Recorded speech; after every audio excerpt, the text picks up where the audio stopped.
They never told you that the Tudor throne was held together not by glory, but by the quiet hatred of the women who touched it.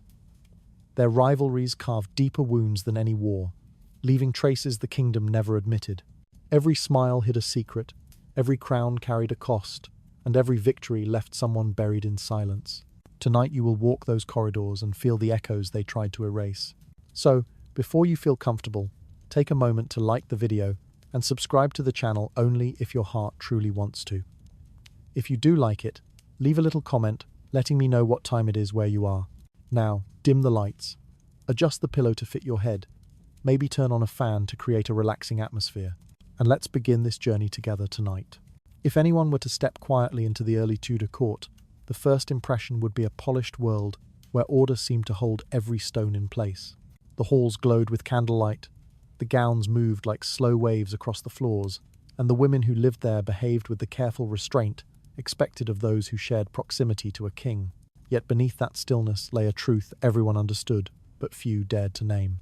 There was only one throne beside Henry VIII, only one woman permitted to occupy it, and every other woman near him lived under the shadow of that reality.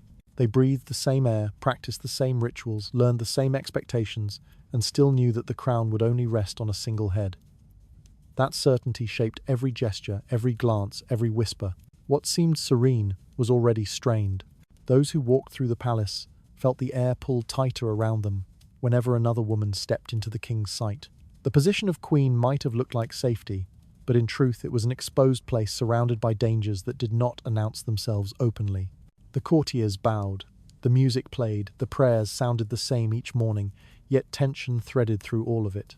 A queen lived at the center of admiration and suspicion, at once watched for proof that she was worthy, while others quietly waited for signs she might not be. The court understood that being Henry's wife meant standing on ground that shifted without warning.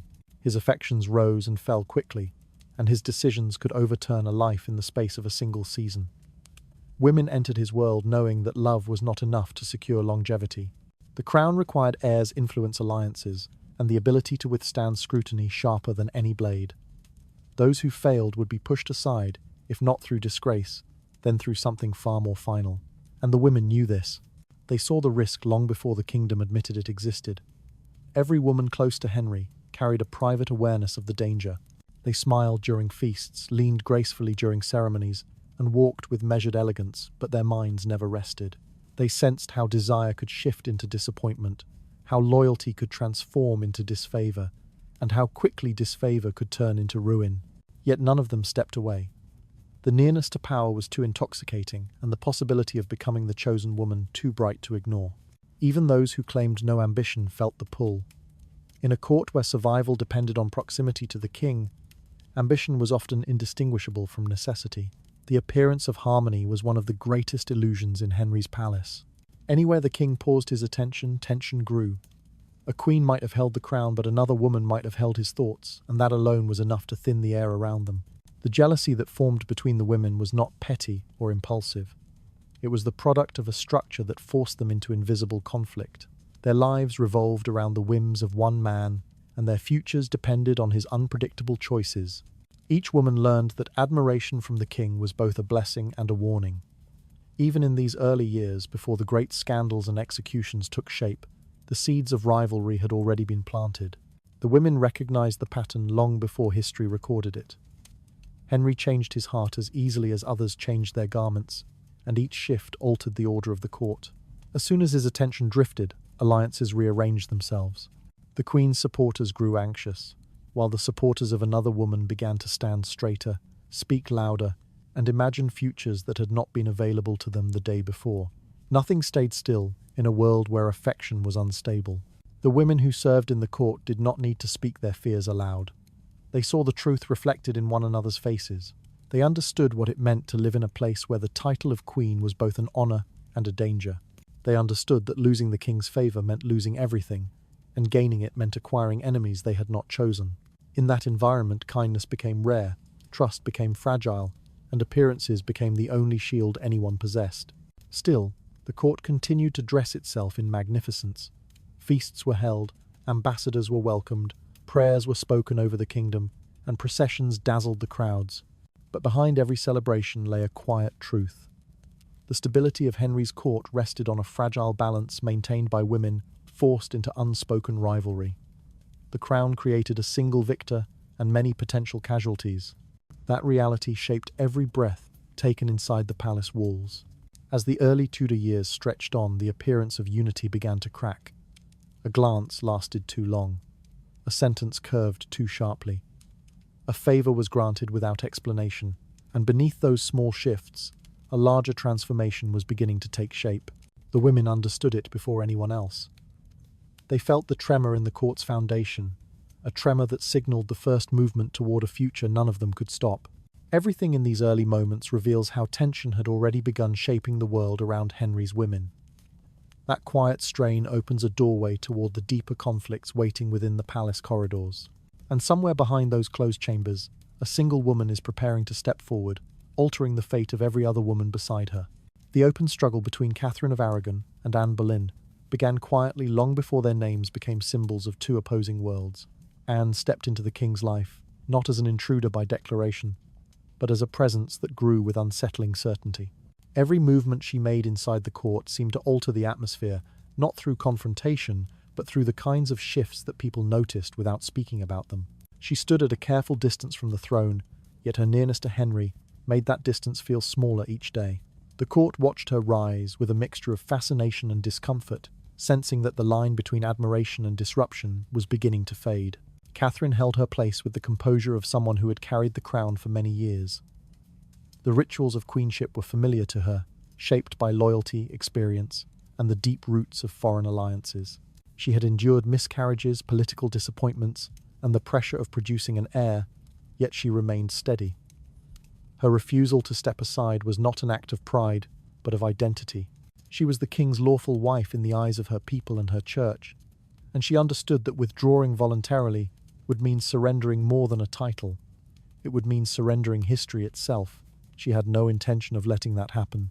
Anne, however, represented a break from everything Catherine embodied. Her presence challenged tradition, not because she demanded it, but because the king's growing interest in her made tradition fragile. She was neither queen nor servant, yet her influence stretched into places only a queen had once reached. Those who supported reforms in England found a symbol in her. They saw in her an opportunity to reshape the kingdom's ties to Rome, to redefine authority, and to pull England toward a new religious identity. Her involvement with the king became more than a personal story. It became a political force. The court split naturally along the lines created by the two women. Catherine's supporters held fast to Catholic allegiance, insisting that the marriage remained holy, lawful, and unbreakable. They saw Anne as a disruption that threatened not only the Queen, but the integrity of the kingdom. Anne's supporters, meanwhile, viewed Catherine's position as outdated and burdensome. They argued that the king deserved a fresh beginning, one that could bring stability through a new marriage, and they hoped a male heir. These ideological differences hardened into daily tension, turning religious discussion into a proxy war for control of England's future. Catherine's refusal to retreat only intensified the strain. She maintained her duties, attended ceremonies, and held herself with unwavering dignity, even as the king's attention drifted further from her. Yet her calmness did not soften the impact of the situation. Each time she stepped into a hall or accepted the courtiers' bows, it reminded everyone that the marriage still existed, immovable in form, but weakening in practice. What had once been a display of royal order began to resemble a declaration of resistance. Anne, in contrast, advanced through subtle shifts rather than overt displays. She stood near the king during feasts, received small tokens of favour, and gained the loyalty of influential figures who sensed opportunity in her rise. Her refusal to become a mistress further complicated matters. She held her position with an intentional distance that forced Henry to pursue a path more drastic than desire alone. Her restraint created a pressure that pushed the king toward the idea of annulment, an idea that would shake the foundations of the kingdom. The conflict between the two women revealed itself most clearly in the spaces where politics and personal life converged. Their separate paths became entangled with questions of legitimacy, morality, and national identity. No argument took place between them, yet every decision in the court seemed to echo the strain between their positions. Catherine appealed to established authority. Anne appeared to represent its unravelling. Henry's desires served as the pivot, shifting the entire structure of the court with each change in his mood. As tensions deepened, alliances grew sharper. Clergy, nobles, ambassadors, and servants all found themselves drawn into the silent battle. Even those who wished for neutrality discovered that neutrality had become impossible. The two women had become symbols. Catherine of the world England had been Anne of the world England might become. The division was no longer personal, but structural, built into the daily functions of the palace. The struggle had become visible, undeniable, and inescapable. The weight of this conflict settled across England in ways that reached beyond palace walls. The people did not see the glances exchanged between the women, nor did they witness the private meetings that shaped the king's decisions. What they saw were changes in sermons, shifts in political language, and the unsettling realization that the queen's place was no longer secure. Rumours spread faster than truth, and the tension between Catherine and Anne became a quiet force shaping the kingdom's future long before any official declaration was made. What made their struggle remarkable was that it unfolded without open confrontation. Each woman fought by holding her ground. Catherine's strength came from endurance, Anne's from momentum. Neither retreated, neither surrendered, and in the space between them, England edged closer to a transformation that would break more than a marriage. The emerging rivalry between Catherine and Anne reveals how the court had already begun to fracture under the weight of competing loyalties. This shift in allegiance draws everything toward a moment where restraint will no longer be enough to contain the consequences. And in that tightening space, one woman is preparing to make a move that will push the struggle into irreversible territory. Rivalry inside Henry VIII's court carried a weight that few could understand without witnessing how a single change in the king's affection altered the fate of every woman near him. Each time a new queen rose, another woman's identity slipped into silence. This was not always a fall marked by violence, yet it resembled a symbolic death all the same. Crowns were not transferred gently in Tudor England. When one woman stepped upward, the previous queen's presence faded from tapestries, ceremonies, and memory.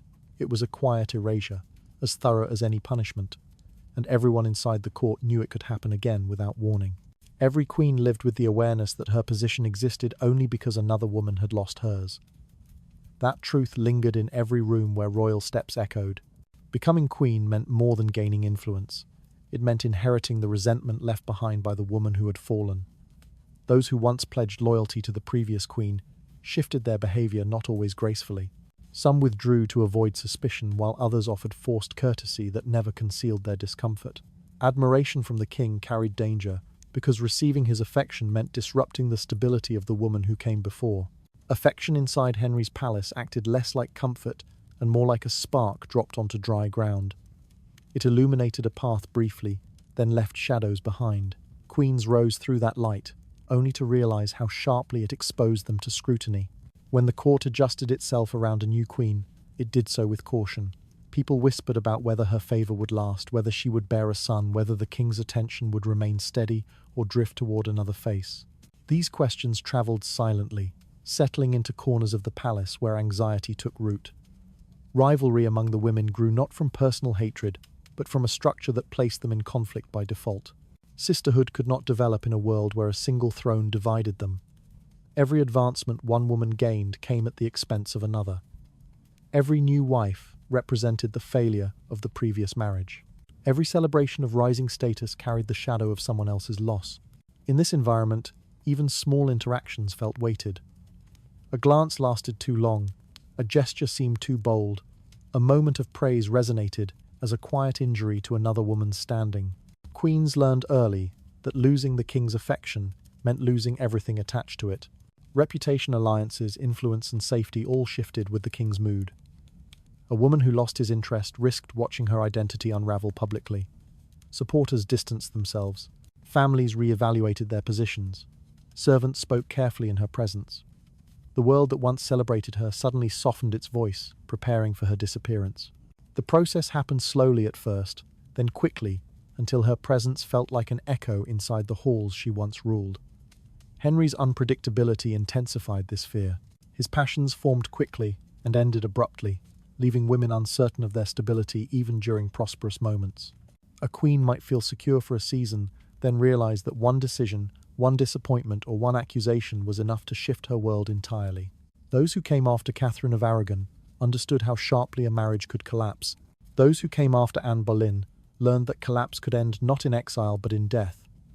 Once such a precedent existed, no queen could ignore its possibility. This knowledge shaped how women behaved within the court. Every movement became calculated, every expression measured, every word chosen with the awareness that missteps could be interpreted as threats. The throne amplified their vulnerabilities rather than protecting them. Even gestures of compliance could be viewed as manipulation. Even silence could be taken as defiance. The crown they wore signified authority, but the uncertainty beneath it created a quiet, constant fear. Those outside the palace walls seldom grasped the depth of this tension. They saw the ceremonies, the jewels, the feasts, and the ritualized splendor. They did not see the moments where a queen steadied her breath before entering a room filled with rivals. They did not sense how the atmosphere changed when rumors of the king's shifting affections began to circulate. They did not witness the slow disappearance of a queen whose influence had begun to fade. Public eyes saw grandeur. Private lives felt the sharp edges of instability. Inside the court, the rise or fall of a queen shaped political landscapes as swiftly as it shaped personal fates. Families built their futures around her success. Allies depended on her influence. Religious and foreign powers watched her position for signs of opportunity or danger. When a queen weakened, entire networks trembled with her. When a queen strengthened, those who opposed her recalibrated their strategies. In this environment, affection became a political force, and rivalry evolved into an inevitable consequence of proximity to the king. The women themselves were not inherently cruel, but the system forced them into roles where compassion became dangerous. They could not trust one another fully, because trust risked becoming a liability. They could not retreat, because retreat meant surrendering influence. They could not stand still, because standing still allowed others to rise. Their lives became movements of caution, shaped by the expectations of a king whose desires dictated the rhythm of the palace. Each transition from one queen to another carved deeper scars into the Tudor world. With every new wife, the message grew clearer. No woman, regardless of dignity or devotion, was immune to removal. And as that pattern strengthened, the fear of replacement became inseparable from the crown itself. The quiet shifts inside the Tudor court show how each new ascent concealed the end of another woman's identity. This tightening cycle pushes the palace toward a turning point where affection no longer hides the cost of ambition. A queen now moves toward a fate that could alter the court in ways no one is prepared to face. Religious influence inside Henry VIII's court became a battlefield long before the kingdom understood how deeply it would reshape England. Catherine of Aragon stood firmly on the side of tradition, carrying the weight of Catholic identity with a steadiness that had defined her entire life. Her beliefs were not merely personal. They were tied to the authority of Rome, to foreign alliances, and to the moral structure the kingdom had followed for centuries. Her faith shaped how she ruled, how she endured hardship, and how she defended her marriage. It anchored her when everything else around her began to shift. Anne Boleyn represented a different current, one that moved quietly at first, then gained strength as her proximity to the king deepened. Her sympathies leaned toward reform, a direction that unsettled many within the court. Books carrying new ideas circulated among her supporters, and her conversations with the king encouraged him to question the authority of the church that had once guided England. She did not need to speak directly about revolution for others to sense the change forming around her. Her presence suggested a future where the old structures might no longer hold. Tension between the two women became inseparable from the tension between the two belief systems. Catherine's devotion to Catholic principles reflected the foundations upon which English society had been built. Loyalty to her meant loyalty to a long-standing order. Supporting her position was more than defending a queen. It was defending continuity. Those who aligned with her saw the church as a stabilizing force that protected both the monarchy and the moral framework of the kingdom. They viewed any attempt to challenge that structure as dangerous and reckless. Anne's rise gave new energy to those who desired change. Reformers found in her an opportunity to push forward ideas that had struggled to gain traction under Catherine's influence. Her growing closeness to the king allowed previously cautious voices to speak more boldly. They envisioned a kingdom freed from the strict power of Rome, a kingdom where religious authority could shift toward the crown. Their support for Anne was not rooted only in admiration, but in the possibility of reshaping the country's spiritual identity. As the divide widened, The conflict extended beyond personal rivalry. Religious allegiance became an expression of political loyalty. Courtiers adjusted their behavior depending on the alliances they hoped to secure. Sermons shifted in tone. Letters carried warnings. Ambassadors watched the situation closely, aware that the outcome would influence the balance of power across Europe. What happened in the private rooms of the English court no longer belonged solely to the realm of family or marriage. It carried implications for nations, churches, and generations. Catherine's attachment to Catholic tradition gave her strength, but it also limited her options. She could not accept an annulment without contradicting the foundations of her belief. She could not acknowledge Anne's position without validating a change she saw as morally impossible. Her refusal created a deadlock that tightened around the court. Her dignity remained intact, yet her ability to influence the king diminished as he drifted toward the idea of separating from Rome. Each day she stayed firm in her convictions. She faced consequences that grew heavier. Anne's alignment with reform placed her in a precarious position as well. Her rise depended on Henry's willingness to challenge an institution older than the monarchy itself. Her supporters pushed for change, but change required confrontation. She became both a symbol of possibility and a catalyst for instability. While Catherine's strength lay in tradition, Anne's influence lay in momentum. Yet momentum could turn dangerous when it forced the kingdom into uncharted territory. The struggle between them revealed how religion became a weapon inside the Tudor court. Priests, scholars, and nobles argued for or against reformation not only out of conviction, but out of strategic necessity. A queen's survival depended increasingly on her alignment with the king's evolving religious stance. The court transformed into a place where faith determined alliances, and alliances determined futures. Catherine's supporters feared spiritual corruption. Anne's supporters feared political stagnation. Both sides believed they were defending the kingdom from collapse. Inside this conflict, Henry's own uncertainty magnified the strain. He sought spiritual justification for actions shaped by personal desire. He listened to advisors who promised new clarity, while ignoring those who reminded him of the old order's strength.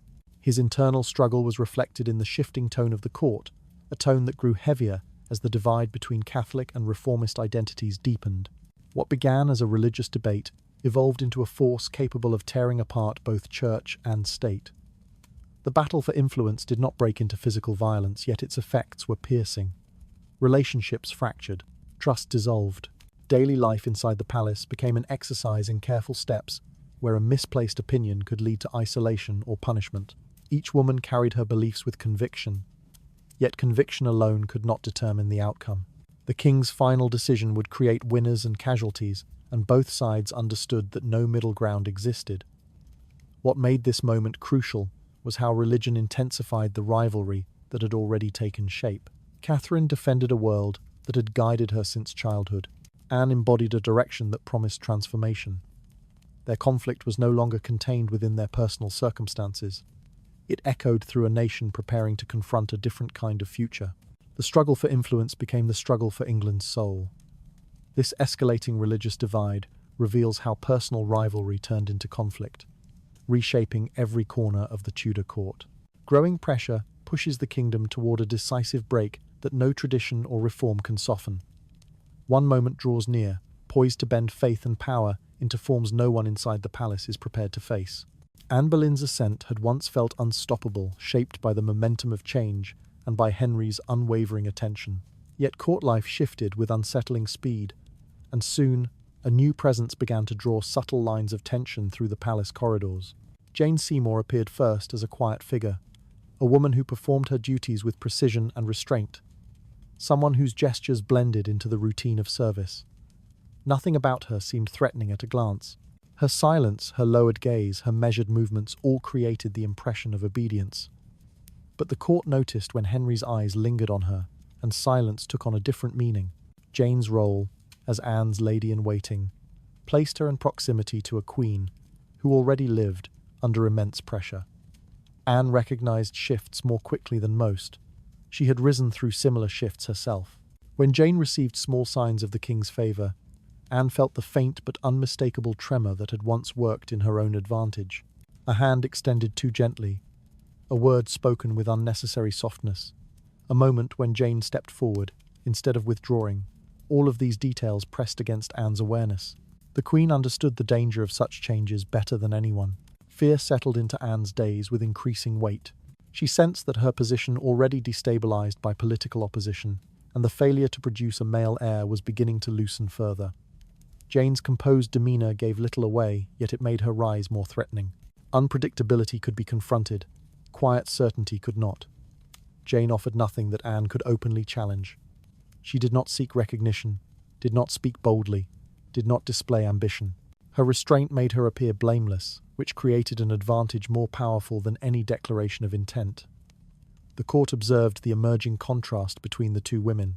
Anne moved with intensity, shaped by years of rivalry and expectation. Her presence carried urgency, a need to maintain influence that grew more difficult to secure. Jane, in comparison, moved like someone untouched by conflict. She embodied calm. Her stillness made Anne's tension more visible, which only deepened the sense that the court was witnessing the first shift of another transition. People aligned themselves cautiously, unsure of how quickly the king's attention might shift again. Jane's rise depended not on bold actions but on strategic softness. Henry responded to calmness more readily as the turmoil surrounding Anne increased. Jane's controlled behavior fed the impression that she represented a form of stability. She became a counterweight to Anne, whose confidence had turned into worry.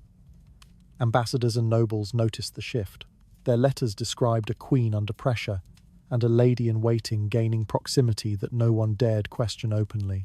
What began as a subtle presence soon became a shadow forming behind Anne's throne. Anne felt these changes intensely, though she struggled to define them. The strain of maintaining her crown had already thinned her patience and heightened her awareness. Every day brought reminders of her precarious position. She had fought too hard to reach the throne, to watch another woman stand quietly in the space that once belonged to her alone. Yet she could not name Jane as an enemy, because Jane offered no overt challenge. This lack of confrontation only worsened Anne's unease. Inside, the palace whispers formed around closed doors and along narrow passages. Servants spoke carefully about Jane, noting her gentle refusal of impropriety and her adherence to expectation. Such qualities drew admiration and suspicion at once. People wondered whether her humility masked a deeper intention, or whether Henry's interest alone was guiding her forward. The ambiguity suited Jane. It kept her safe from direct criticism while allowing her presence to grow. Anne's inability to counter such subtle influence left her more exposed each day. The court's atmosphere changed gradually. Small distances became significant. Seating arrangements shifted. Invitations adjusted. Those who once stood firmly beside Anne began reconsidering their positions. The uncertainty surrounding her future weighed heavily on them, and uncertainty in Tudor politics encouraged self-preservation above loyalty. Jane's emergence offered them an alternative path, one less volatile than the Queen's current circumstances. Even without claiming influence, Jane began receiving it through the choices of those who sought to protect themselves. Anne's fear grew sharper as she sensed her isolation increasing. She recognized the signs that had once foretold Catherine of Aragon's fall: reduced access to the king, whispers that grew bolder, expressions that changed when she entered a room. She saw the pattern repeating with her in the role of the woman being replaced. Experience offered no comfort. It offered only clarity. She knew how quickly affection could vanish, how swiftly support could collapse, how easily a crown could slide from one woman's grasp to another's waiting hands. Jane's quietness shielded her from blame. Even those who doubted her sincerity admitted that she did not provoke conflict. Her presence felt like a gentle shift rather than a forceful intrusion. That gentleness, however, made her ascent more dangerous. Henry valued calmness as turmoil deepened, and Jane embodied exactly what he sought: predictability, obedience, and the appearance of innocence. Her silence created space for possibility, and possibility in the Tudor court often carried the weight of inevitability. The struggle between Anne and Jane unfolded without open confrontation, yet the consequences reached deep into the palace. Their conflict rested not on words, but on the contrast between urgency and stillness, ambition and restraint, visibility and quiet endurance. Through that contrast, the court recognized that change was approaching once again. Anne sensed it too, though the knowledge offered her no escape. This shifting tension between Anne and Jane reveals how silence can move through the palace with the force of an unspoken warning. Rising pressure now narrows the space around the Queen, leaving her vulnerable to movements she cannot name or stop. A turning point draws closer, carrying a consequence that will mark the beginning of another irreversible descent. Catherine of Aragon's removal from the throne did not erase her from the consciousness of the kingdom. Even stripped of her title, she remained a figure whose influence endured through loyalty built over decades. Those who had served her, learned from her, or simply admired her steadiness, refused to abandon their attachment. Ministers, nobles, ambassadors, and common people continued to speak her name with respect. In their eyes, legitimacy did not vanish because a king declared it so. Catherine had been queen for too long, had lived her role too faithfully for her presence to dissolve into silence. Her supporters kept her alive in the realm of loyalty, even as political forces attempted to push her into obscurity. Anne Boleyn felt the weight of that shadow more intensely than anyone else. Although crowned and recognized by the king, she sensed that acceptance did not extend fully into the hearts of the people or the structure of the court. Her position felt fragile in ways Catherine's had never seemed.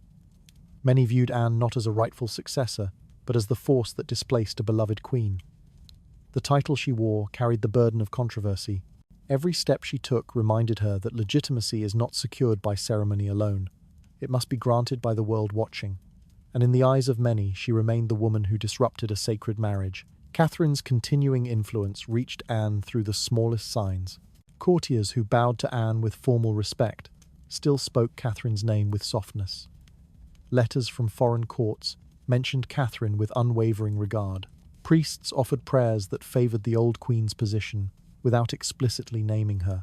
Even servants moved differently when her past was discussed, as though aware that her presence still lingered. These gestures accumulated into an undeniable truth. Catherine had lost her crown, but she had not lost the loyalty of those who believed in the order she represented. Anne struggled under the pressure of such persistence. Her ascent had been shaped by momentum, promise, and expectation. Yet she discovered that a queen cannot fully rise when the previous queen refuses to fade. Catherine's existence divided the court into factions that Anne could not dissolve. Supporters of reform aligned with Anne, while supporters of tradition clung to Catherine. Every decision Anne made, every expression she carried, was measured against the memory of Catherine's steadiness. The contrast left Anne exposed to criticism she could not escape. Henry's continued affection for his daughter, Mary, deepened Anne's discomfort. Mary stood as living proof of Catherine's lasting significance. Her presence reminded the king of the years he shared with Catherine, and those memories influenced his behaviour, even when he wished to move forward. Anne saw this clearly. She saw how Mary's name softened his voice, how discussions of her welfare shifted the tone of his decisions. Mary's existence placed Anne in a position where she could not fully sever the past, no matter how much she wished to secure her own legacy. Elizabeth's birth complicated the situation further. As Anne's child, she represented the future Anne imagined for England. Yet Elizabeth stood between two worlds, one shaped by her mother's ambition, and one shaped by her father's lingering attachment to a woman who embodied the old order. The tension surrounding Elizabeth's place in the succession reflected the unresolved conflict between Catherine and Anne. Even in infancy, she became a symbol around which political pressures gathered. Catherine's supporters viewed Anne's struggles as evidence that the new order lacked a moral foundation. They interpreted the instability surrounding Anne as a sign that the kingdom had turned away from righteousness. This belief strengthened their devotion.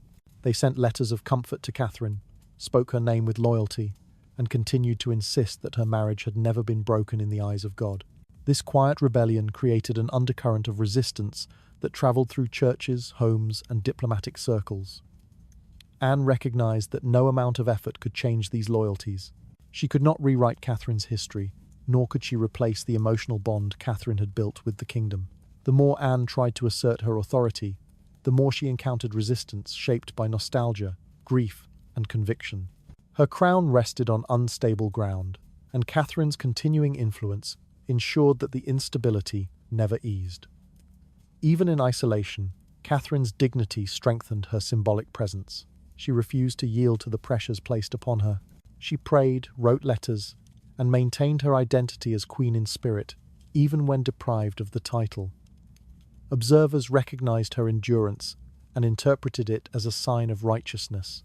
Catherine's quiet defiance deepened her supporters' loyalty and created a contrast that made Anne's struggles more visible. This lingering presence created conflict not only between the two women, but within the heart of the king himself. Henry could not erase his years with Catherine, nor could he fully detach from the daughter they shared. His indecision, frustration, and conflicting emotions shaped the court in unpredictable ways. Each moment of hesitation weakened Anne's position, while strengthening the sense that Catherine's shadow remained inseparable from the throne. What made Catherine's presence so enduring was not defiance or ambition, but conviction. She believed in the sanctity of her marriage, the authority of her faith, and the righteousness of her cause. These beliefs carried her through isolation and transformed her into a symbol far greater than the title she lost. Anne confronted not a woman, but an idea, one too deeply rooted to be displaced by ceremony or political force. The conflict that unfolded through Catherine's lingering influence created fractures that reached across the kingdom. It shaped alliances, fueled divisions, and ensured that no peace could settle over the court. Anne's rise had been swift, but Catherine's decline refused to follow the same path. Her shadow extended far beyond her physical presence, settling into the spaces Anne once believed she had claimed. This enduring shadow reveals how a queen can lose her crown, yet continue shaping the world around her. Growing tension now tightens around Anne, forcing her to confront forces she cannot silence or displace. One shift approaches, carrying consequences that will press her closer to a fall she has begun to sense, but cannot yet escape. In the Tudor court, affection did not belong to individuals. It moved under the king's authority, shaped by his desires, his moods, and his shifting sense of loyalty. Any gesture outside that narrow boundary carried consequences no one wished to face. A misplaced glance, a softened expression, or a moment of closeness, interpreted the wrong way, could be transformed into an accusation that held the weight of treason. The court watched itself constantly, knowing that feelings were not private impulses but political risks. Behind every step, a quiet fear grew in the awareness that emotions could destroy a life faster than steel. Women in the palace learned to navigate this environment through silence. They understood that the greatest danger did not come from open confrontation. It came from the unspoken rules shaping their movements. A gentle pause in conversation, an unintended smile, or a passing interaction with the wrong person could be twisted into suspicion. This fear shaped behavior so thoroughly that even natural human gestures became carefully calculated. Those who forgot the rules too easily found themselves judged by standards they never agreed to follow.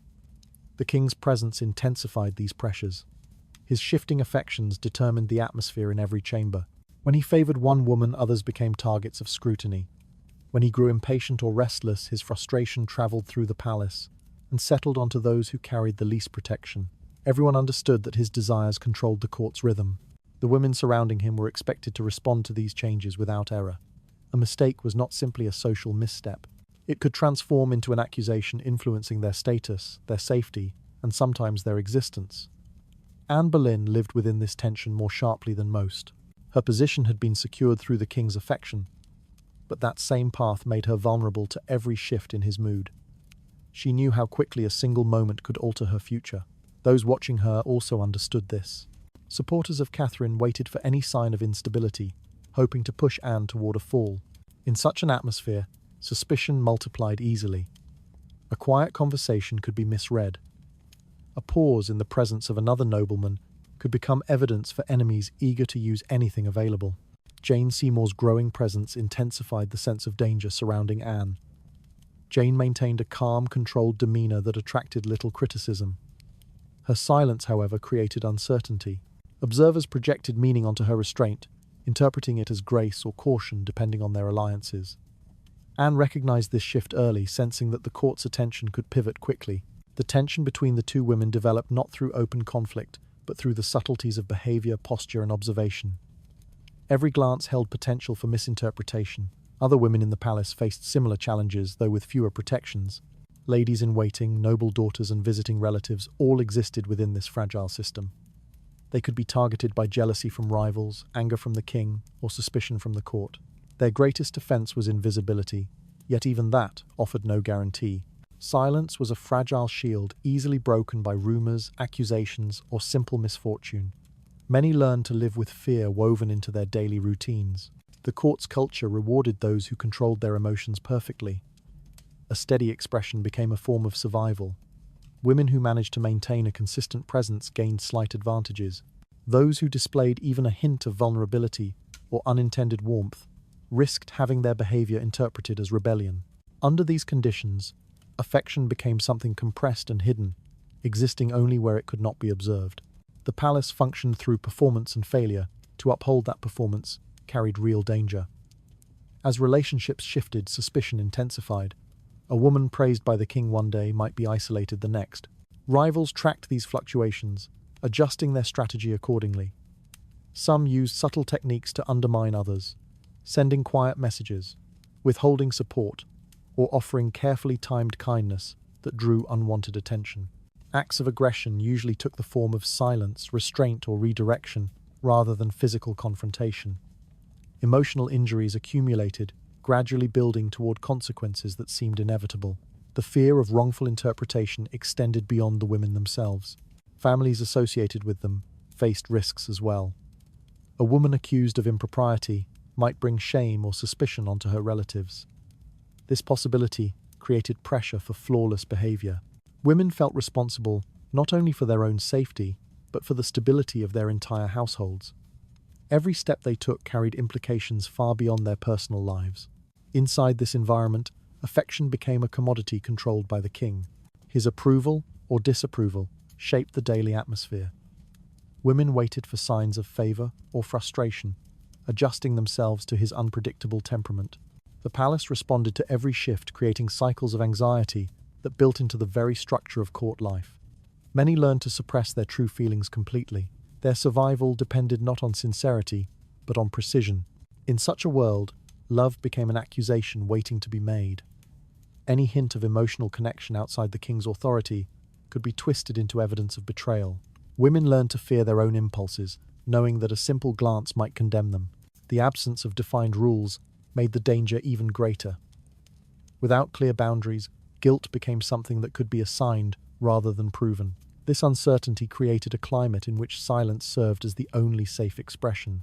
The palace, outwardly elegant, held a quiet undercurrent of fear, caused not by weapons, but by the interpretation of human emotion.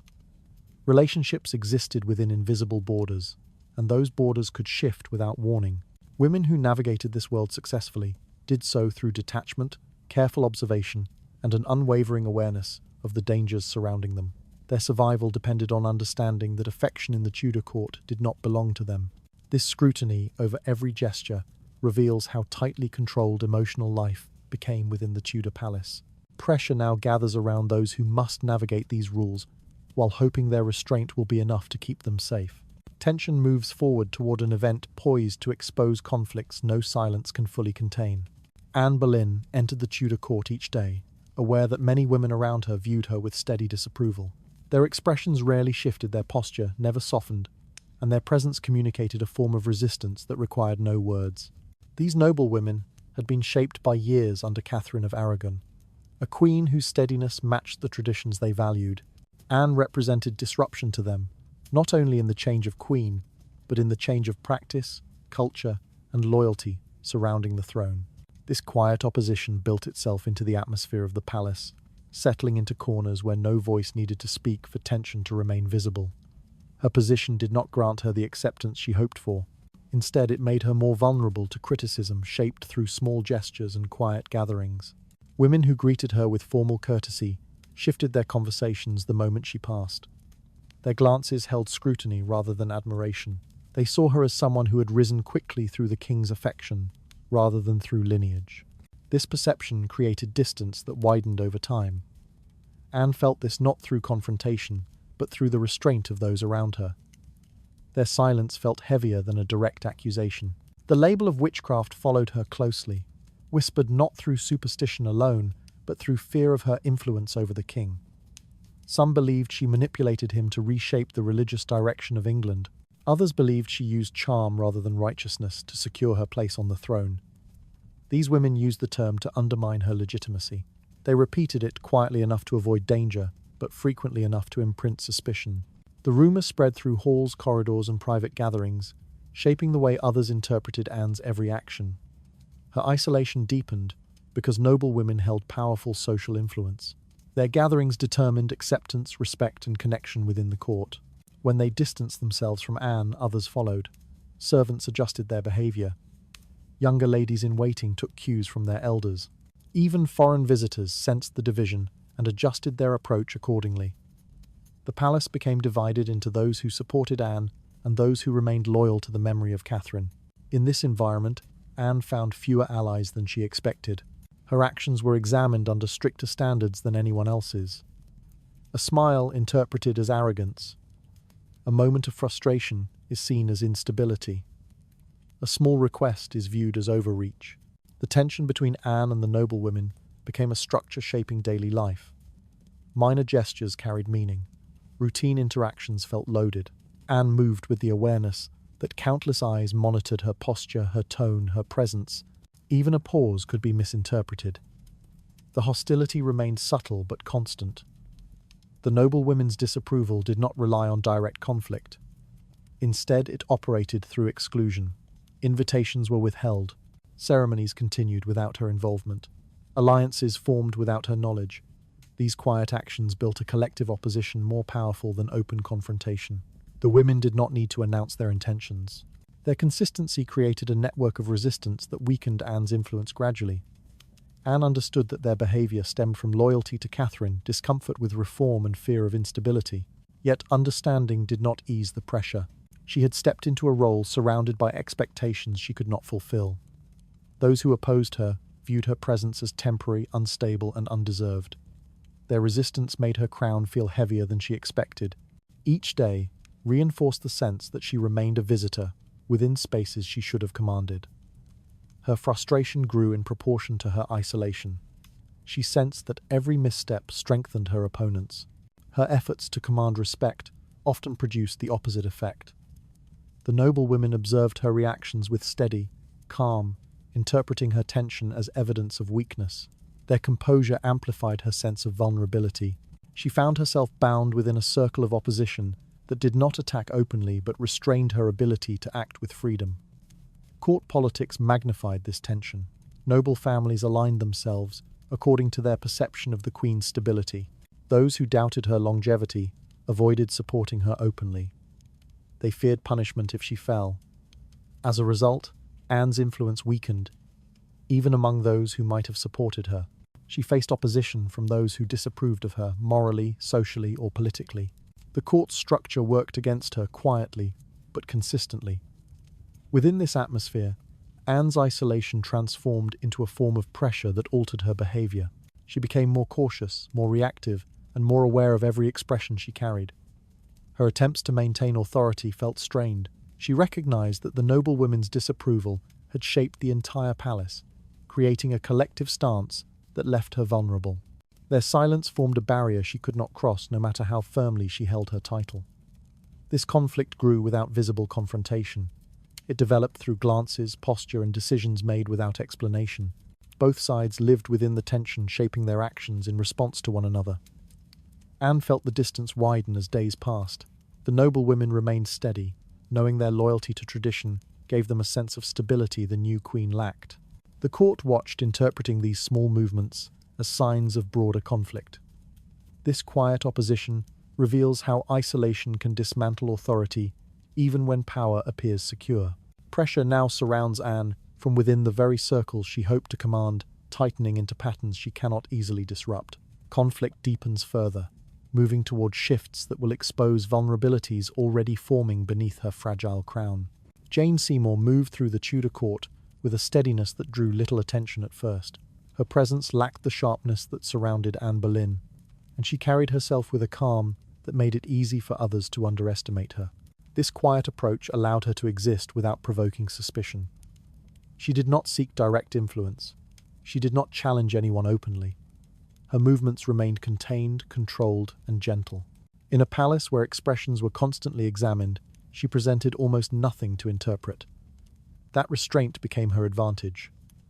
Anne's fall did not happen suddenly. It unfolded through small moments of frustration, tension, and miscalculation. Jane observed these shifts without inserting herself into them. She remained near, but not involved. The court watched her with curiosity, because her composure remained unchanged, even while the environment grew unstable. She understood that timing mattered more than confrontation. Her silence worked for her, shaping a form of protection no argument could offer. As Anne's position weakened, Jane's presence seemed more noticeable, even though her behavior did not change. Her reputation for gentleness served her well. Many at court saw in her a contrast to Anne, whose sharpness and ambition had generated both admiration and resentment. Jane's stillness created the impression of sincerity. Her quiet posture invited trust, even from those who had not decided where their loyalties should fall. She did not express opinions that could be used against her. She allowed others to project their expectations onto her, and this created support without requiring effort. Her restraint shaped the image of a woman who could calm the turbulence surrounding the throne. As tensions grew, some saw Jane as a potential stabilizing figure. They whispered her name lightly, not as a declaration, but as a possibility. The absence of visible ambition made her seem safe. Those who feared political risk found comfort in her silence. Those who disliked Anne saw hope in Jane's gentleness. At the same time, Jane avoided creating obligations to anyone. She offered no strong allegiance, no open promise, and no indication of strategic alignment. This allowed her to move through the court without becoming tied to any faction that might fall from favor. Anne noticed the growing attention surrounding Jane long before open shifts occurred. The pressure Anne felt amplified the significance of every small gesture. Jane's quietness began to feel intrusive, even though she continued acting with the same restraint. The court mirrored Anne's unease, turning every interaction into something heavier than it was. The women around them watched carefully, sensing that the balance of influence might soon change. This atmosphere shaped a growing divide between Anne's tension and Jane's steady composure.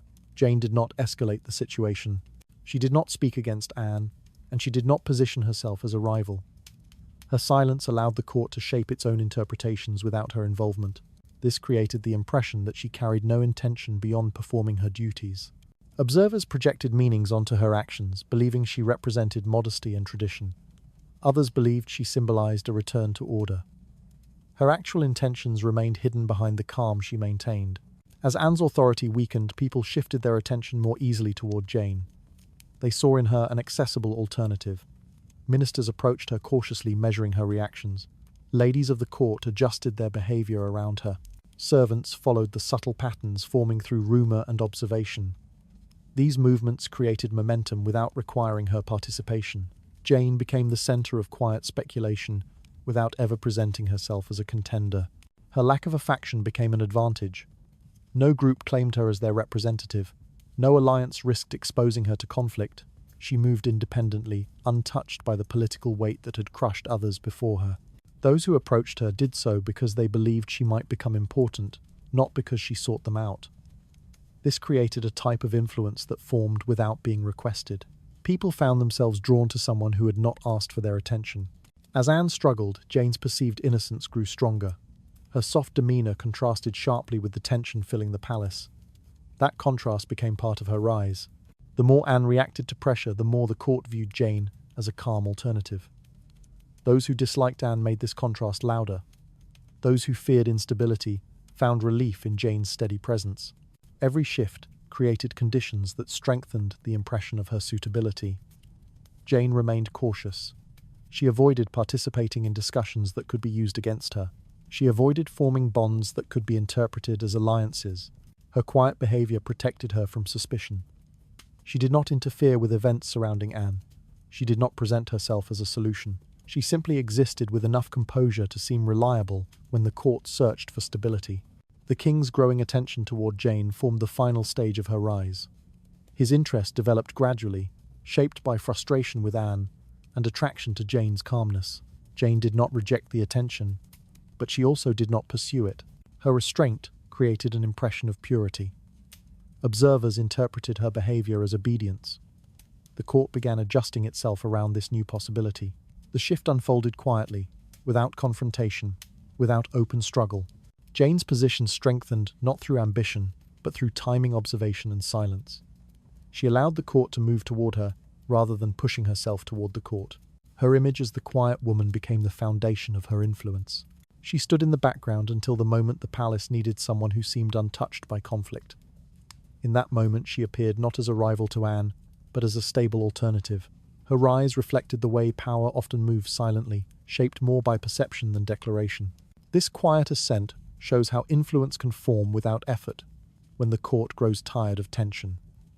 Attention now shifts toward the woman whose silence has created an unexpected form of strength. Pressure moves closer to breaking Anne's fragile position as forces around her prepare for changes she cannot prevent. Catherine Howard entered the Tudor court, carrying an energy that unsettled those who had witnessed the rise and fall of queens before her. Her youth shaped the atmosphere around her. People watched the way she moved, the way she responded to attention, and the way the king's expression shifted when she appeared.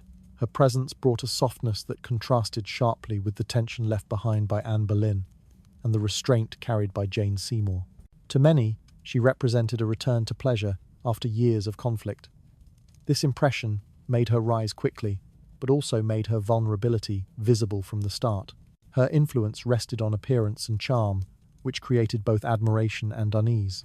Those who understood the instability of the Tudor court recognized how fragile such foundations could be. Catherine Howard did not deny this reality, yet she carried herself with a confidence shaped by the king's affection. The palace responded to her with the kind of attention that turns quickly depending on the king's mood. Her youthful confidence became both her protection and her danger. Observers saw how heavily the king relied on her presence to distract him from the pressures surrounding his rule. Catherine Parr arrived in the same environment carrying a different form of strength. Her maturity gave her a steadiness the court had not seen for years. She approached the palace with awareness, understanding how quickly favor could vanish. Her education shaped her presence. She absorbed information carefully, measured her actions, and maintained consistency even when the court shifted around her. Her quiet intelligence threatened those who relied on appearance alone, though she never positioned herself as a rival. Her presence still shifted the balance in ways no one could ignore. The contrast between the two women created tension without confrontation. Catherine Howard represented the king's desire for youth, beauty, and escape. Catherine Parr represented discipline, reason, and stability. Their differences formed an unspoken boundary that shaped how courtiers aligned themselves. Some preferred the softness brought by the younger Catherine. Others valued the reliability embodied by the older one. The court watched both, carefully aware that the king's attention could determine the path of the kingdom.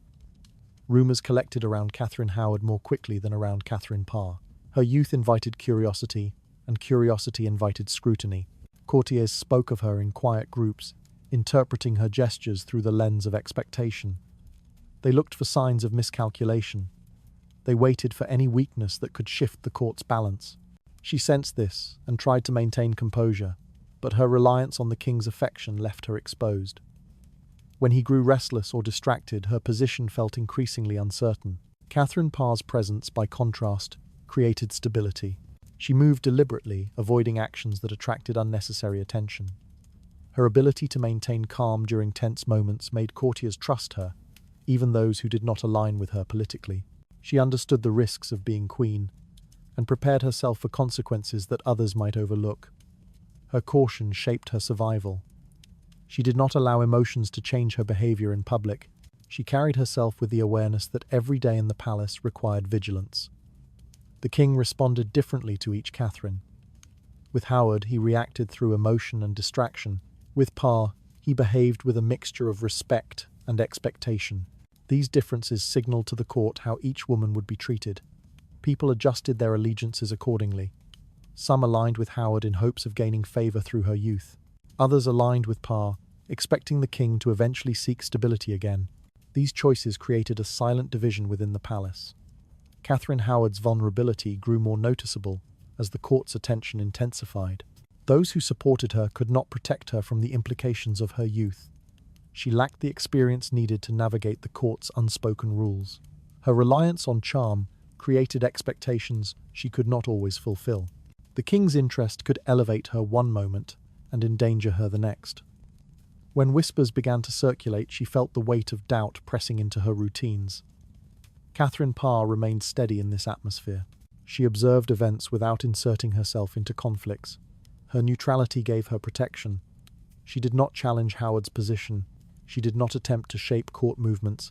Her strategy relied on patience. She let tensions unfold around her. This made her a figure of quiet resilience. Even those who disliked her recognized the discipline she carried. Her survival depended on careful observation rather than decisive action. The contrast between their lives grew sharper as time passed. Catherine Howard struggled to maintain the image expected of her. She encountered pressure from those who wanted her to succeed and those who wanted her to fail. Every gesture she made had consequences. Catherine Parr, meanwhile, strengthened her position through consistency. Her maturity protected her from rumors. Her knowledge earned respect. She learned to anticipate moments of danger and adjust her behavior to avoid them. Their shared name became an ironic symbol of the differences shaping their futures. People spoke of the two Catherines with a tone that revealed the court's expectations. One carried the weight of youth and risk.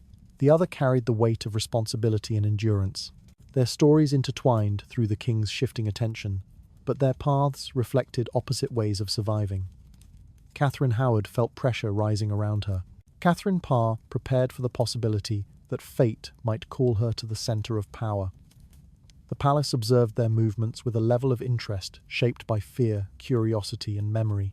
Those who had watched queens fall before understood the danger surrounding both women. They recognized that neither path guaranteed safety. The court remained unpredictable, shaped by the king's desires and by the political tensions surrounding religion, succession, and influence. Within this atmosphere, each Catherine carried her own form of fragility. This contrast between youth and stability shows how different strengths can become vulnerabilities in a court shaped by fear. Pressure now turns toward the woman who must navigate danger without guidance, while another prepares quietly for shifts she senses approaching. Movement gathers beneath the surface, pulling both Catherines toward consequences neither can avoid. Within the Tudor court, rivalry did not always require confrontation. Women who lived near the throne understood that silence could shape outcomes more effectively than argument. Each queen, or potential queen, learned to present herself with careful restraint, knowing that reputation determined survival as much as favor. They moved through corridors, aware that every gesture could be interpreted as strength or weakness. Their efforts to prove worthiness unfolded through steady composure rather than direct challenge. The absence of open conflict made the tension more pronounced. Observers recognized that beneath every courteous interaction lay a quiet desire to be judged superior. This atmosphere formed a structure in which each woman carried her ambitions without displaying them openly. They knew the king's affection changed whenever political pressure shifted, and they learned to adapt their behavior to protect themselves. No expression of jealousy appeared publicly, yet hints of comparison shaped their routines. A woman delayed her entrance to study the response received by another. A smile became a calculated signal. A moment of stillness communicated discipline. These movements created competition without sound, building silent expectations inside a palace already shaped by instability. Reputation lasted longer than affection. The women of the court understood this clearly. The king's interest could fade quickly, yet the impression left on the court lingered. They worked to ensure that when people recalled them, the memory would carry weight. This desire shaped how they spoke, how they greeted others, and how they carried themselves during ceremonies. Every act became a contribution to the image they wanted to leave behind. The court absorbed these impressions slowly, transforming them into narratives that outlived the moments that created them. The pressure created by this pursuit of recognition deepened existing distrust. Each woman watched the others with measured caution. They monitored who received attention from noble families, who gained influence during discussions, and who seemed able to maintain the king's approval. Subtle actions became signs of shifting power. A bowed head could imply humility or manipulation. A quiet presence could signal patience or hidden intent. Because nothing was stated directly, suspicion increased in silence. The uncertainty made ambition sharper. Some women relied on inherited dignity to secure their position. Others relied on intelligence, discipline, or a careful balance of obedience and restraint. Still, others turned toward charm or vulnerability to gain sympathy. These approaches existed side by side, creating layers of comparison that shaped how courtiers responded to them. Each woman believed her strengths made her more deserving than the others. This belief fueled the rivalry further, though no accusations surfaced. Their competitive efforts took place beneath formal politeness, forming tension that the entire palace could sense. The king contributed to this atmosphere unintentionally. His unpredictability created opportunities for some women and dangers for others. When he expressed approval toward one woman, others adjusted their behavior. When his frustration surfaced, they worked to distance themselves from whatever caused it. The women understood how temporary affection could be. They aimed to anchor their identity to something more permanent than emotion.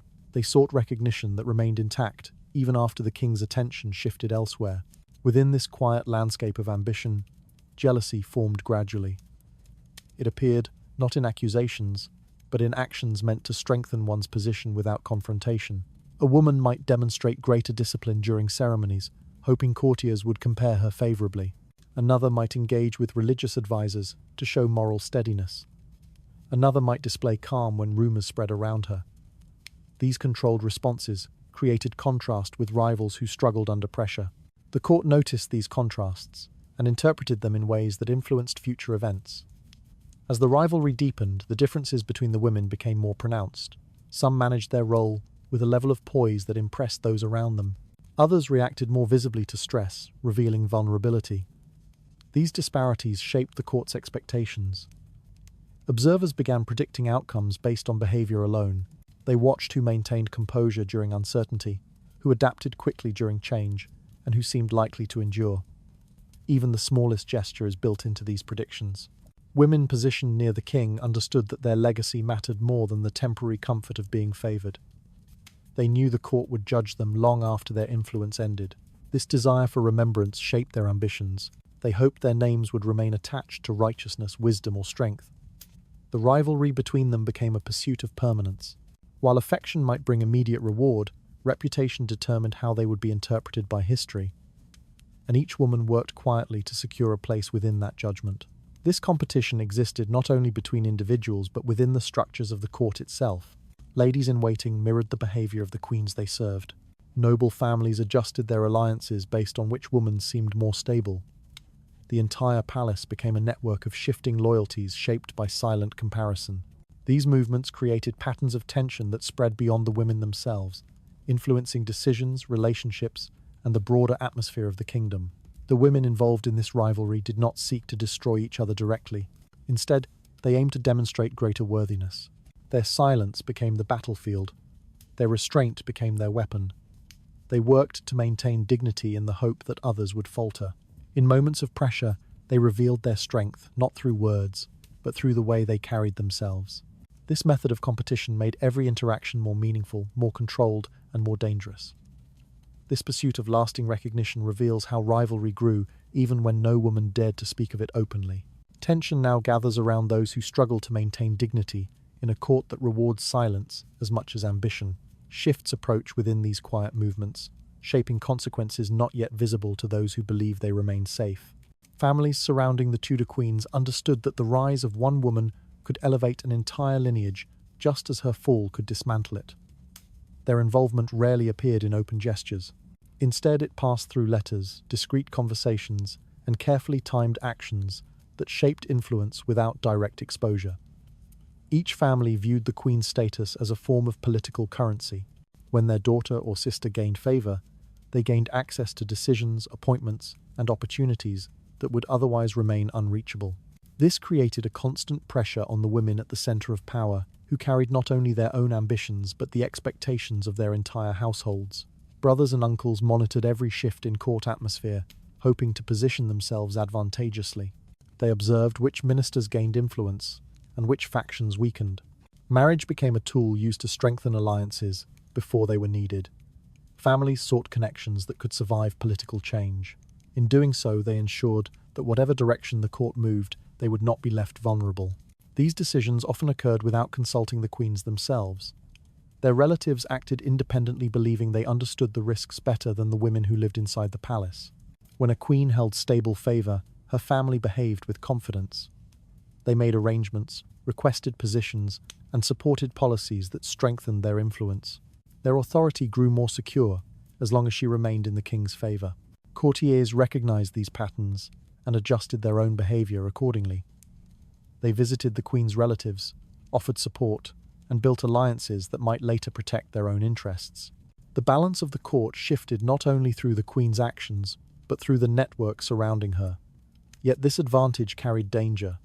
A queen under pressure placed her entire lineage at risk. When suspicion formed around her, it extended to her family. Ministers questioned their loyalty. Courtiers distanced themselves. Every relative became a potential liability. Families watched these developments with anxiety, understanding that a single accusation could undo years of effort. Their reputation depended heavily on the queen's stability, and when she faltered, their influence weakened rapidly. Ambition inside these families often intensified the queen's vulnerability. Brothers seeking advancement encouraged alliances she did not fully support. Uncles pushed her into positions that increased tension with her rivals. These expectations created additional burdens. The queen was expected to protect her family's interests, while managing the instability of the court. Failure to satisfy these demands resulted in criticism from outside and disappointment from within. She faced pressure from multiple directions without the freedom to refuse. The competition between families grew sharper when two queens or potential queens came from lineages with conflicting ambitions. Their relatives maneuvered through the court, strengthening ties with factions that supported their preferred outcomes. This competition shaped the atmosphere of the palace, creating tension that extended beyond the women themselves. Rumors traveled through the corridors. People whispered about which family appeared stronger or weaker, predicting outcomes based on subtle changes in behavior. These predictions often influenced how the court responded to each woman. When a queen began to lose favor, her family sensed the danger quickly. They withdrew from public gestures, reduced their visibility, and attempted to secure a path of safety before the final collapse occurred. This withdrawal often confirmed the court's expectations and accelerated her downfall. The queen felt the shift in their behavior, recognizing it as a sign that her influence had weakened. She understood that their ambition had limits and that their support depended on her ability to maintain favor. Families also carried memories of past failures. They studied the mistakes of those who had fallen before them and adjusted their strategies accordingly. Some chose caution, keeping their involvement minimal to avoid suspicion. Others used aggression, shaping events behind the scenes to remove potential threats. Both methods reflected the same underlying fear, losing access to the power that came with being connected to the throne. In many cases, the queen herself remained isolated from the decisions shaping her fate. Her family acted independently, often without considering how their choices might affect her stability. She became the link through which her relatives pursued advancement. Their actions created tension she could not control. When they succeeded, she benefited.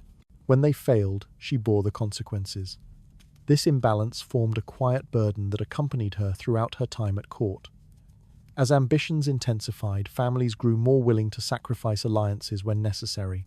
They shifted loyalties quickly, protecting themselves from political storms. These decisions sometimes left the queen exposed during moments when she needed support most. Her relatives judged situations based on their survival rather than her emotional needs. This created fractures that spread quietly, shaping her sense of isolation. The court recognized this dynamic and used it strategically. Ministers manipulated familial tensions to weaken queens they considered dangerous. Ambassadors reported on family movements to foreign courts. Noblemen studied these patterns to prepare for the shifts they expected. The actions of the queen's relatives became signals predicting the outcome of conflicts before they surfaced publicly. The entire palace responded to these signals in ways that shaped future events. A queen who failed to satisfy her family's expectations risked disappointing those who depended on her. A queen who met their expectations risked attracting suspicion for promoting her lineage. These contradictions formed an unavoidable challenge. She navigated between personal survival and familial obligation without a clear path to satisfy both. The stronger her family's ambitions grew, the more vulnerable she became to political consequences. This network of quiet influence shows how a queen's rise or fall shaped the fate of an entire lineage. Pressure now tightens around those whose ambitions depend on her stability, pushing every decision toward greater risk. Shifts gather beneath their careful movements, preparing outcomes that will expose how fragile these alliances truly are. Life inside the Tudor court moved according to rules that were never written yet shaped every gesture. Banquets, ceremonies, and gatherings appeared on the surface to be moments of celebration, but those who lived within the palace understood that these occasions served another purpose. They revealed who held influence, who had lost ground, and who was positioned to rise. Each event became an examination of behavior. Women studied one another, carefully aware that success or failure depended not on dramatic action but on precision. Their posture, timing, and placement communicated more than their voices ever could.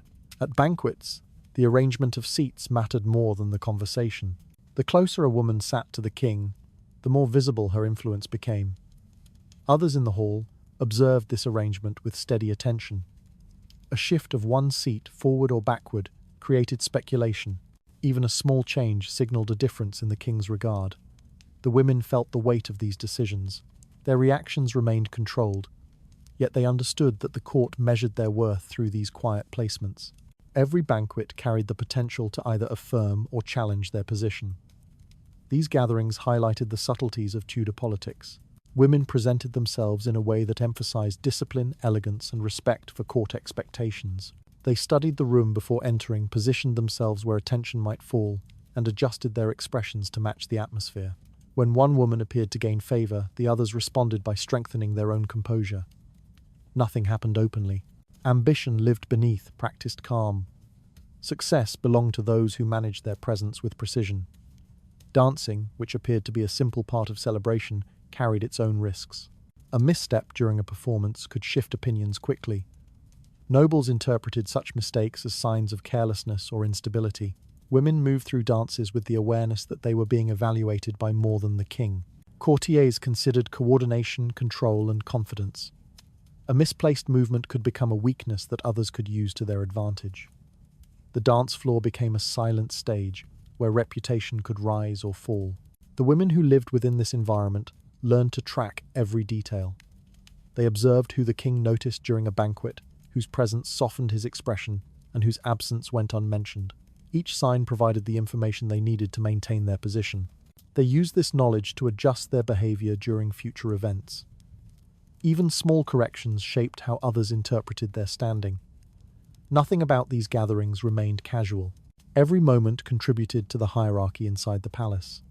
Those who lacked confidence struggled to navigate these expectations. They arrived at events with uncertainty, unsure how their actions might be interpreted. Their hesitation became visible, and visibility invited scrutiny. Others recognized this vulnerability and positioned themselves accordingly. This subtle form of competition created divisions between women who desired stability and those who saw opportunity. The palace changed its structure quietly as each event shaped new expectations. The more experienced women understood how fragile their position could be. They remembered the falls of queens before them. They recognized how quickly favor shifted when a woman failed to meet unspoken expectations. They carried themselves with awareness, never allowing frustration or uncertainty to surface during public moments. Their calm became a form of protection. They hid their fears beneath controlled expressions, knowing that any sign of weakness could influence the court's perception. Younger women, often unfamiliar with the depth of these tensions, approached these events with enthusiasm that sometimes contradicted the atmosphere. Their energy attracted attention, but attention brought risk. Those watching looked for signs of immaturity. A laugh sustained one moment too long, a movement performed with too much excitement, or a gesture lacking restraint, all became points of critique. The court responded harshly to anything that appeared uncontrolled. Youth brought opportunity, but also created vulnerabilities that more experienced women recognized immediately. Noble families used these gatherings strategically. They observed which women the king favored, which women the queen resented, and which women positioned themselves with confidence. This information shaped their alliances. They engaged with women whose influence appeared stable and distanced themselves from those who seemed vulnerable. Their decisions built pressure around the queen and her rivals. Even without speaking, their presence communicated approval or rejection. These events also revealed the emotional distance between the women. Although they stood near one another, their thoughts remained guarded. Trust existed rarely, if at all. The palace created conditions that made personal connections difficult. Each woman represented a potential threat as well as a potential ally. In such an environment, neutrality became difficult to maintain. Every gesture carried weight, every expression risked misunderstanding. Women learned to maintain composure even when tension increased. When a woman succeeded during one of these gatherings, her influence strengthened temporarily. She received more attention, more opportunity, and more observation. But success attracted expectation. Those who watched her waited for signs that she might falter. The court did not grant stability easily. A woman could rise quickly during one event and lose ground during the next. The unpredictability of these shifts shaped a constant feeling of unease among the women who lived near the king. The image of the Tudor court as a battlefield without visible violence became clear during these gatherings. Women fought for presence, recognition, and survival through restraint rather than confrontation. They protected themselves by mastering the unspoken rules. They understood that a single miscalculation could erase months of careful behavior. Their struggles formed patterns that shaped the palace's atmosphere more deeply than any open conflict could. This environment reveals how public celebration transformed into a silent competition that shaped each woman's fate. Pressure now builds around those who must navigate these gatherings with greater precision as expectations tighten. Movements deepen within the palace, shifting attention toward dangers, forming quietly behind polished ceremony. Within the Tudor court, conflict did not always take the form of visible confrontation. Much of the struggle between queens and their rivals unfolded in silence, carried through letters, whispers, and carefully released rumors. These methods allowed women to challenge each other without drawing direct attention. They shaped outcomes through influence rather than force. Everyone inside the palace understood how these tactics worked, yet no one could openly accuse another without risking consequences. This created an environment where information became a weapon held quietly in the hand. Letters formed the foundation of many of these hidden attacks. Queens and high-ranking women sent messages to trusted courtiers, ambassadors, or noble families, shaping opinions without appearing involved. These letters often contained subtle remarks about another woman's behavior, loyalty, or stability. The tone remained controlled, yet the implications carried weight. Recipients interpreted these messages carefully, understanding that even a restrained suggestion reflected a broader political intention. The letters traveled across distances, influencing decisions long before the targeted woman realized she had been discussed. Rumors spread even faster inside the palace than letters could carry. Trusted ladies-in-waiting and attendants played a significant role in this process. They moved between chambers, observed interactions, and delivered information to the women they served. Their presence seemed insignificant, yet their influence extended into every corner of the court. A queen relied on these attendants to monitor conversations and provide insight into what others whispered. This allowed her to anticipate danger or create it depending on her needs. Some women used their attendants strategically to circulate false information. These rumors reached courtiers, ministers, and servants in ways that seemed natural. People repeated what they heard because repetition felt safer than questioning. A rumor could damage reputations long before it could be confirmed. Those who understood this used the uncertainty to strengthen their position. Even if the story proved false, the doubt it created remained. Doubt shaped decisions, and decisions shaped outcomes. Accusations related to pregnancy appeared frequently during these conflicts. A queen carried extraordinary pressure to produce heirs, and any suggestion related to fertility influenced how others evaluated her. Rumors of a false pregnancy weakened credibility. Rumors of a secret one created suspicion. Some women used these whispers to undermine rivals who stood in their way. They understood how sensitive the topic was, and how easily it altered the court's expectations. Once released, such rumors traveled quickly, carried by those who found meaning in speculation. Accusations of adultery carried even greater danger. These rumors threatened not only reputation but survival. A queen suspected of disloyalty faced consequences that could end her life. Those who wished to weaken a rival understood this risk. They released suggestions of inappropriate closeness, observed interactions, and shared those observations at moments when tension ran high. The absence of direct evidence did not prevent these stories from spreading. The court's fear of instability made it receptive to any hint of impropriety. Accusations of witchcraft also appeared during moments of rivalry. Women who gained influence quickly or displayed strong personality traits were sometimes labeled as manipulative or dangerous. These labels shaped how others interpreted their actions. The association alone weakened its position. The court avoided confrontation with supernatural claims, yet the presence of such rumors influenced how ministers reported events and how the king responded to his queens. In this environment, secrecy held great power. A woman who controlled information controlled the direction of conflict. She observed the court, closely adjusted her tactics based on others' responses, and targeted individuals whom she believed could influence outcomes. She released information slowly, ensuring it spread widely without linking back to her. Silence protected her while harming her rival. Some queens mastered this approach more effectively than others. They recognized the importance of timing. A rumor released during a moment of political pressure carried more weight than one released during calm. They selected their targets carefully, choosing individuals whose reactions could shift alliances. Their precision shaped how long a rumor survived, and how deeply it affected the court structure. Other women struggled to defend themselves once rumors began to circulate. Their attempts to protect their reputation were interpreted as signs of guilt. Efforts to clarify their actions only drew more attention. The court valued composure, yet composure often appeared suspicious when misinterpreted. This imbalance left some women exposed without recourse.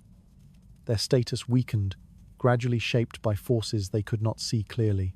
The court itself continued functioning as though nothing had changed. Banquets occurred, ceremonies proceeded. The palace displayed order, yet beneath this order lived tension, shaped by whispered stories. Courtiers adjusted their loyalties based on what they heard. Ministers took precautions. Ambassadors reported their interpretations to foreign courts. With each retelling, the rumors gained meaning, altering the direction of relationships and decisions. These hidden strategies often achieved more than open confrontation ever could. They dismantled alliances, weakened confidence, and created uncertainty that spread across the entire palace. The women who used these methods understood that influence depended on controlling the narrative. The women who became victims of these methods learned how fragile their position truly was. In a court shaped by perception, silence, and rumor held equal strength. This quiet manipulation reveals how influence moved through the Tudor palace long before decisions became visible. Pressure now shifts toward those who must defend themselves against threats they cannot clearly identify. Something begins to tighten beneath the surface, drawing the court toward consequences, shaped by whispers rather than action. Her influence inside the Tudor palace took a noticeable shape from the moment her steps echoed through the narrow corridors.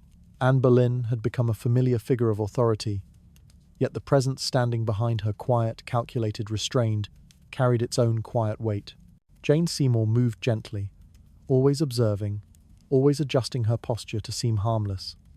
The tension between them did not require words. It appeared in the subtle shift of shoulders when they crossed paths, in the slow turn of the head from one servant to another, and in the way the court paused to measure who the king looked at first. Their rivalry did not erupt loudly. It expanded through layered silences, careful gazes, and the knowledge that Henry's affection had begun to move elsewhere. Anne sensed this change before anyone dared whisper it. Her early confidence had once filled these hallways, but now her expression tightened at moments she could not fully control. A king losing interest cast a shadow more profound than any insult the court could craft. Jane's calm presence made it worse. She did not provoke. She did not push. She waited. Those who watched them understood that subtlety was a weapon more effective than confrontation. Jane's gentle demeanor seemed designed to soothe Henry, contrasting sharply with Anne's sharper intensity. This contrast shaped an imbalance that grew more visible each day. Servants learned to shift their loyalties slowly, aligning themselves with the woman who appeared safer for the future. Jane never demanded allegiance, yet people drifted toward her. They sensed opportunity. They sensed risk. They weighed both carefully, because the Tudor court punished hesitation as harshly as disobedience. On days when Henry walked past Anne without stopping, the change in atmosphere spread through the palace like the tightening of a rope. It was almost humorous that such powerful lives could pivot because one man preferred a quiet smile over a spirited conversation. Anne tried to regain control by presenting strength in her gestures. Her steps remained firm, her posture unchanged, yet the weight behind her decisions grew heavier. Those closest to her recognized the signs. They noticed when she adjusted her hands to hide tension. They saw her eyes follow Henry with a slower, more deliberate gaze. These were small details, but in a court where perception shaped survival, they mattered profoundly. Meanwhile, Jane responded with the same measured politeness she offered to everyone. She never appeared jealous, never appeared hurried. That restraint made her rise more effective than any direct campaign. Courtiers studying their interactions saw how the palace rewarded composure. Jane's silence became a powerful shield, allowing her to appear virtuous, while Anne struggled with the pressures that came from losing influence. Those observing from a distance understood that Henry valued simplicity at this stage of his life. Anne's complexity, once captivating, now felt burdensome to him. Comparing this environment to modern public life feels strange, because even the pressure of today's media rarely carries consequences as permanent as those surrounding the Tudor throne. In the palace, a shift in affection meant a shift in entire futures. Jane's reputation for obedience created another advantage. She appeared safe to the king, safe to his advisors, safe to the courtiers, who feared involvement in Anne's political storms. She did not argue. She did not challenge the policy. She offered calm where Anne offered ambition. This contrast defined the court's evolving hierarchy. Seasoned courtiers, who once admired Anne's drive, now hesitated to stand beside her. They watched Henry's reactions closely, understanding that their support could cost them everything. The atmosphere encouraged self-preservation above loyalty. Anne's frustration deepened when she observed small behaviours in Jane that did not match her outward innocence. A lowered gaze could still be a strategic choice. A quiet tone could still shape how others interpreted an event. Those familiar with the subtleties of court life understood that Jane had mastered the art of being present without being threatening. From my perspective, her restraint was more dangerous than any open rivalry, because it allowed her to gain influence while appearing untouched by ambition. In the darker parts of the palace, where servants exchanged quiet observations, people spoke about the tension without naming it. They noted how Henry's expression softened when Jane approached, how he listened more patiently, how he carried himself differently. These shifts were enough to weaken Anne's foundations, leaving her increasingly aware that her future rested on unstable ground.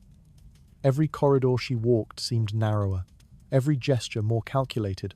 The court had seen queens fall before. It recognized the signs of another decline beginning to form. Jane's rise continued without spectacle.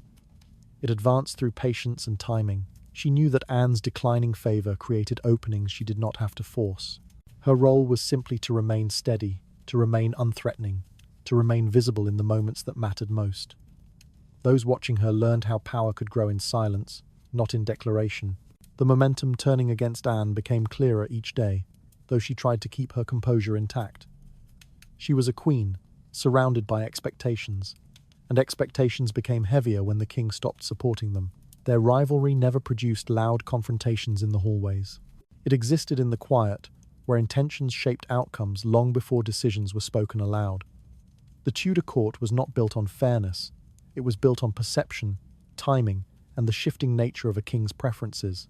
Jane understood this completely. Anne learned it painfully. Between them, the palace observed a lesson repeated throughout Tudor history. Silence could destroy more effectively than anger. This stretch of quiet tension shows how influence shifted through patience rather than confrontation. Pressure within the palace now gathers around loyalties that may not hold when the next decision is made. Someone will soon be forced to face consequences that have been forming silently for far longer than anyone admits. Kindness inside the Tudor palace often appeared with a quiet glow that masked the calculation behind it. The women who moved through its corridors learned quickly that gentle gestures rarely meant comfort and were more often placed with intention. The court ran on a steady rhythm that rewarded those who appeared gracious. Yet behind that surface, people evaluated every smile and every carefully chosen compliment. A greeting delivered with calm restraint could signal an alliance, but it could also signal the beginning of an attack meant to unfold slowly rather than openly. The challenge for each queen and lady-in-waiting was learning how to read these signals without responding too quickly or showing fear.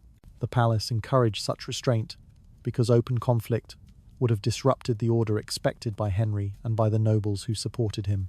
Quiet manipulation, however, blended into daily routines easily. Gifts appeared at the right moments, words of sympathy rose in soft tones, and glances conveyed messages more strongly than accusations ever could. It was almost amusing how gentle gestures carried more danger than raised voices in this palace. Many women understood that kindness preceded a shift in influence, and they watched for patterns that repeated themselves again and again. Anne Boleyn experienced these currents when she still believed her position was strong. She received items from noble women who claimed to support her, yet whispers soon tied those gifts to motives she had not considered.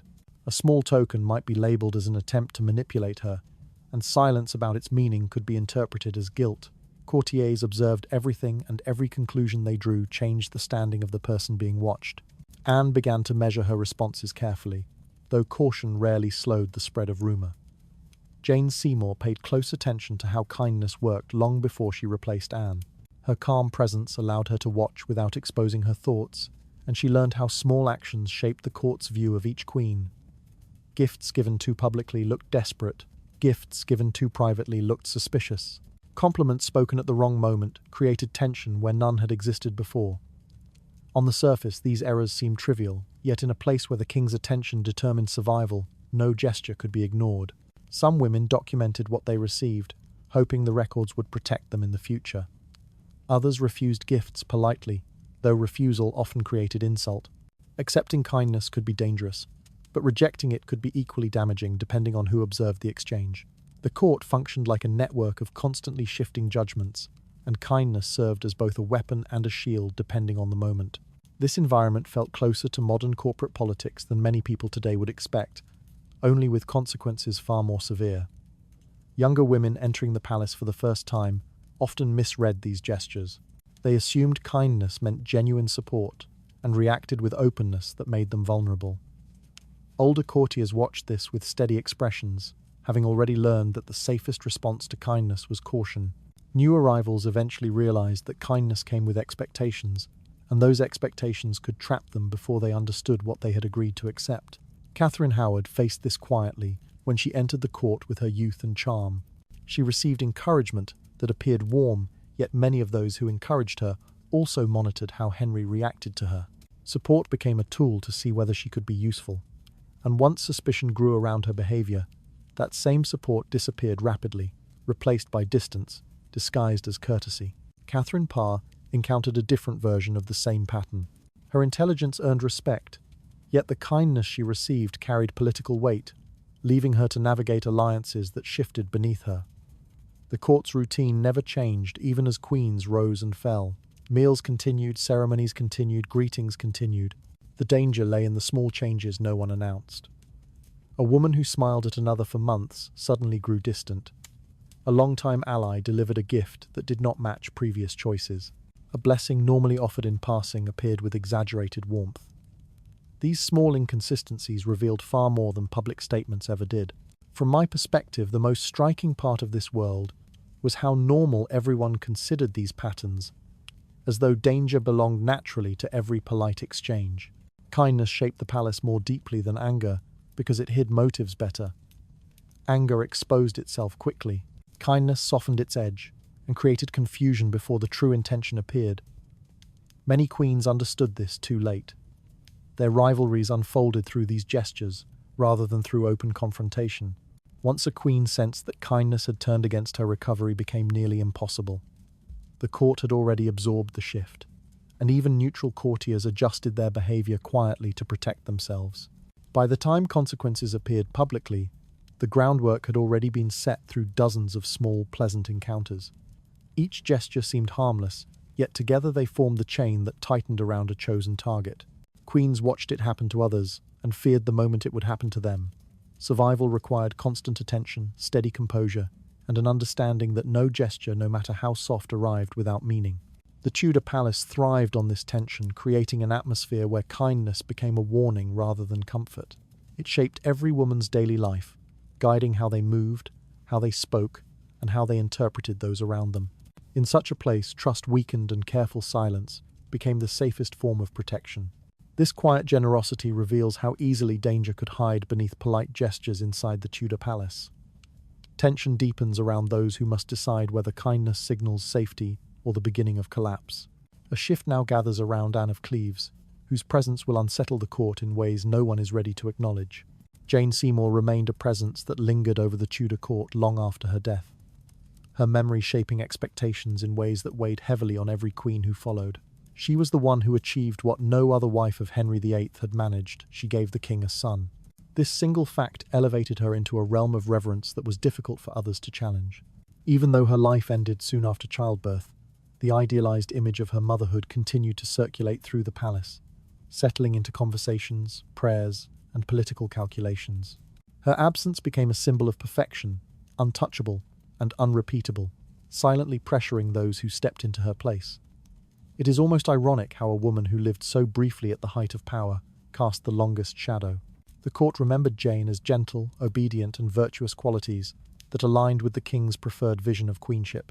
Whether she truly possessed these qualities, or whether they were exaggerated by nostalgia, mattered little. What mattered was how her memory was shaped into a standard that others were expected to follow. Her death created a convenient silence free from scandal or failure, allowing her legacy to be molded into something spotless. For Henry, who adored his son Edward, Jane's memory became intertwined with hope for the future of the dynasty. To compare it to modern times, it was like idealizing someone who cannot defend their flaws, creating an impossible benchmark that others are forced to chase. Her successors stepped into a role already defined by this unreachable ideal, knowing they would be judged against someone no longer present to complicate her own legacy.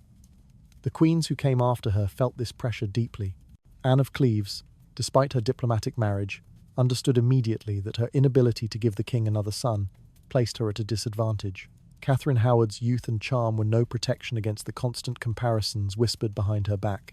Catherine Parr, who valued intellect and stability over beauty or fertility, also faced the quiet expectation that producing an heir would secure her position more effectively than any amount of wisdom.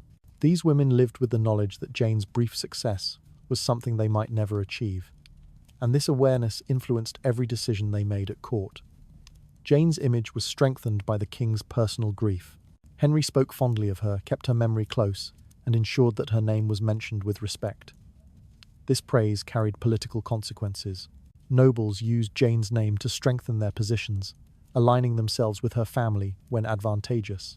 Those loyal to the Seymour clan gained influence during Edward's early years, and their rise reinforced the notion that Jane's motherhood had reshaped the power structure of the entire court. Queens who followed her had to navigate this environment carefully, recognizing that even in death, Jane had created alliances they could not ignore. The fact that Jane gave birth to a legitimate male heir changed the expectations placed upon every queen after her. Producing a son was no longer simply desirable, it became essential. The failure to do so marked a queen as inadequate, no matter her other qualities.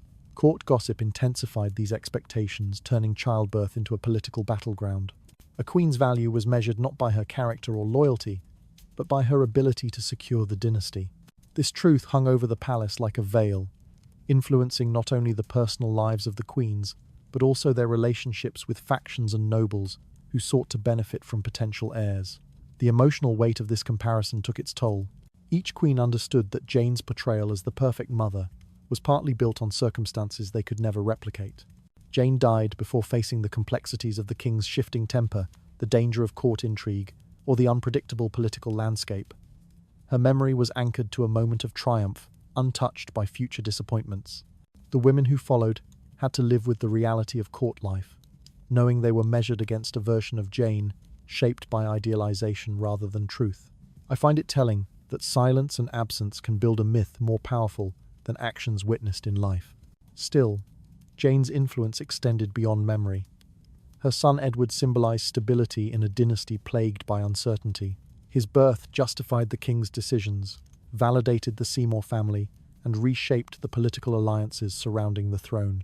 For the queens who followed, the presence of a living reminder of Jane amplified their insecurities. They knew the king's affection for his late wife was tied to his love for their child. This connection created a divide that no amount of charm, wisdom, or loyalty could bridge. A queen without a son could not compete with the legacy of the woman who provided one. In this environment, jealousy was not loud or dramatic. It was a quiet tension, a presence that followed each queen as she walked through the palace halls, attended banquets, or participated in ceremonies. They smiled, bowed, and fulfilled their duties, all while knowing that Jane's name hovered behind them like a soft echo that never faded. Her perfection was both inspiration and torment, a reminder of what success meant in the Tudor world and how fragile a queen's position could be. Her enduring legacy shows how one moment of triumph became a burden for every woman who stepped into the Tudor throne after her. This pressure now shifts toward those who must survive under comparisons they cannot control. Quiet tension forms within the court, pulling the next queen toward forces she never chose to confront. Catherine Parr entered Henry VIII's court with a level of caution that set her apart from the queens before her.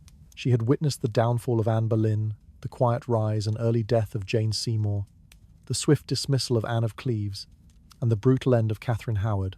Each story carried lessons that she studied carefully. She understood that survival in this environment required not ambition, but discipline. Her strength was not loud.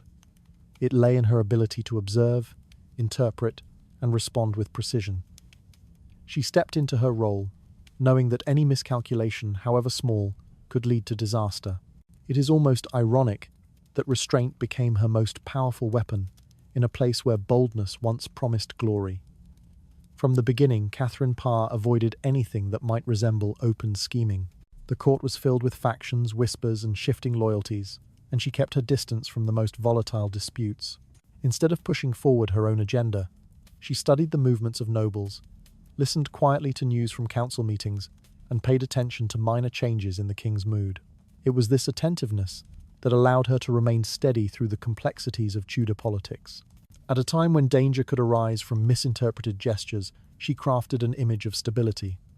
Compared to the unpredictable behavior of earlier queens, her careful balance would look almost strategic in a modern lens. One of her most important decisions was to build relationships with the king's children. Mary, Elizabeth, and Edward each represented different futures for the realm, and Catherine understood that proximity to them created both protection and influence. She treated Mary with respect, offered Elizabeth guidance, and cared for Edward with genuine affection. This choice strengthened her position in the royal household. The king appreciated her efforts, and the children responded positively. Her role as a unifying maternal figure allowed her to remain above the petty conflicts that plagued earlier queens. This approach not only improved her standing, but also safeguarded her from accusations of divisiveness. By staying close to the children, Catherine indirectly connected herself to the legacies of the former queens. She acknowledged the memory of Catherine of Aragon, honoured the presence of Jane Seymour through her son, and treated Elizabeth with a kindness that countered lingering hostility toward Anne Boleyn's name. This subtle diplomacy eased tensions in a court still haunted by the rivalries of the past. Catherine never pretended those conflicts did not exist. She simply ensured she would not become entangled in them. Her survival depended on avoiding the traps that had ruined others, where alliances were too quickly formed and too easily shattered. Catherine also avoided direct involvement with powerful noble factions. She recognized that choosing sides could be fatal. Instead, she focused on creating an environment of careful neutrality.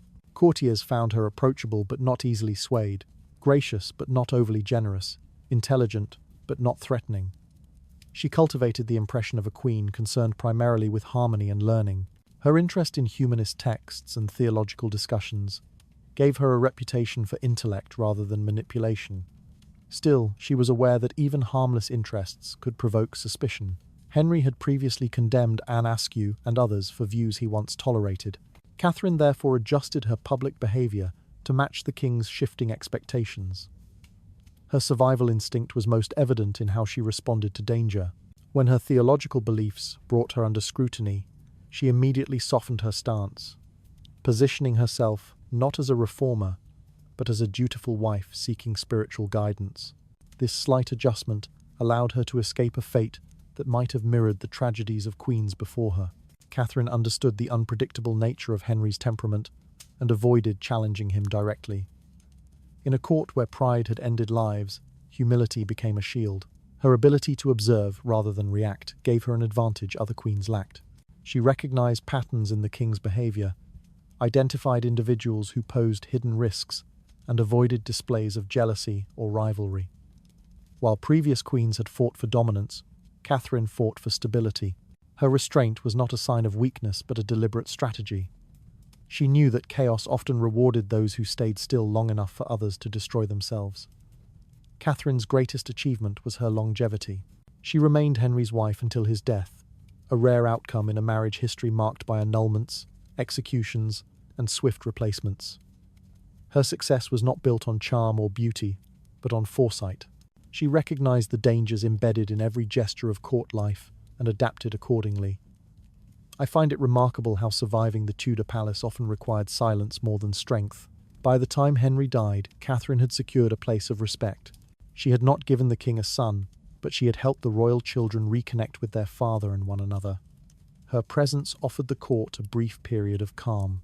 That calm did not erase the turmoil that had defined the reign, but it revealed the power of discipline in an environment shaped by fear and ambition. Her quiet resilience shows how clear judgment could outlast the chaos surrounding Henry's court. This steadiness now shifts its influence toward those navigating rivalries born long before they entered the palace. Pressure begins to build around the king's daughters, each carrying the legacy of a mother, shaped by resistance, loyalty, or loss. Elizabeth and Mary grew up carrying legacies they never chose, shadows shaped by the rivalry between Anne Boleyn and Catherine of Aragon. Their earliest memories were formed inside a court that treated them not simply as children, but as symbols of competing claims to legitimacy. Mary, once the cherished daughter of a respected queen, became a reminder of what Henry VIII wanted to forget. Elizabeth, born into controversy, was viewed by many as the embodiment of a broken marriage. The tension between the two girls did not begin with personal animosity. It began with circumstances carved by adults. It is almost ironic that daughters inherited battles their mothers never fully resolved. Mary lived through more upheaval than most. Declared illegitimate after her mother fell from favour, she endured humiliation that shaped her outlook for the rest of her life. She watched Catherine of Aragon fight for dignity until the end, refusing to step aside for Anne Boleyn. That resilience turned into bitterness when Mary was forced to serve the infant Elizabeth, a task she considered degrading. These experiences made her distrustful of anything connected to Anne's lineage. Though Elizabeth was innocent, she carried her mother's name, and that alone created a distance Mary could not easily cross. Elizabeth's childhood was not easy. Her mother's execution left her with a stain she could never wash away in the eyes of the court. She learned early to rely on wit and caution, navigating an environment where some praised her father's brilliance, while others whispered about Anne Boleyn's fall. Elizabeth observed how quickly fortunes changed and learned to protect her emotions behind a quiet composure. She admired Mary's strength from afar, but sensed the resentment that lingered beneath their interactions. From a modern perspective, their strained connection resembles two individuals, conditioned by a system that demanded rivalry rather than harmony. Despite the tension, both girls shared moments of closeness. They were united by childhood fragility in a palace driven by rumour and favouritism. Their letters sometimes included gestures of goodwill, expressions of concern, or polite acknowledgements of shared hardship. These small connections revealed a quiet truth. Their rivalry was not born from personal dislike, but from the weight of expectations placed on them. Court observers, however, constantly compared them, Mary as the rightful Catholic heir, Elizabeth as the clever daughter of a queen condemned for treason.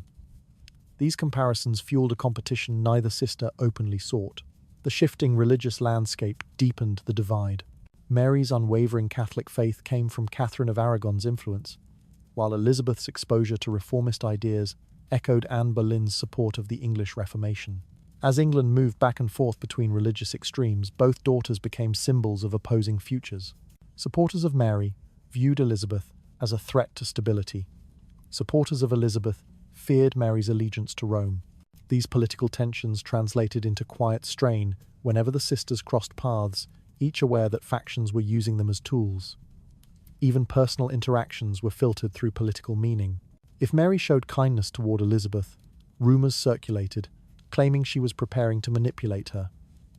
If Elizabeth expressed admiration for Mary, rivals interpreted it as a strategic move. In such an environment, sincerity was difficult to maintain. Their every gesture became evidence for or against one side of a conflict that had begun decades before their births. They learned to speak carefully, visit cautiously, and suppress emotions that might be misread. Still, despite the undercurrents of hostility, both women possessed resilience, shaped by their complicated upbringing. Mary, hardened by loss and injustice, forged determination that would later define her rule. Elizabeth, quick-witted and observant, developed an ability to adapt that became essential to her survival. Their strengths evolved differently, but both emerged from the same crucible of Tudor conflict. I find it striking how two women, shaped by grief and uncertainty, managed to carve identities distinct from the rivalries forced upon them. Their relationship did not transform into open friendship, but it did mature into something quieter and more stable. They exchanged letters with increasing warmth, visited when circumstances allowed, and occasionally showed the bond that might have developed in a world without political manipulation. However, the past never fully disappeared. Mary could not forget how her mother had been treated. Elizabeth could not erase the circumstances of her mother's death. Their interactions remained cautious, respectful, but shadowed by unspoken pain. When Mary ascended the throne, the tension resurfaced with greater intensity. Elizabeth became a potential threat simply by existing. Advocates of Protestant reform saw her as a future hope, while Mary's Catholic supporters regarded her with suspicion. Though Mary did not wish to harm her sister, the pressure from advisors and the weight of rebellion made distrust inevitable. Elizabeth, aware of the danger, navigated these years with extreme care, balancing humility and self-preservation. Their bond, though fragile, endured even through interrogations, confinement, and political strain. The fact that Elizabeth survived Mary's reign speaks to a complexity deeper than simple rivalry. Mary, despite fears and pressure, chose not to condemn her sister. Elizabeth, despite confinement and humiliation, maintained respect for Mary's authority. Their connection remained a reflection of Tudor contradictions: loyalty entangled with fear, admiration clouded by inherited hostility. Their intertwined stories show how daughters carried the emotional scars of conflicts that began long before they were born. This uneasy bond now casts influence over the court as memories of their mothers continue to shape allegiances. Tension rises again, as whispers of old grudges drift into new political calculations. None of them can avoid. Rivalries inside the Tudor palace did not end when the queens themselves left the world.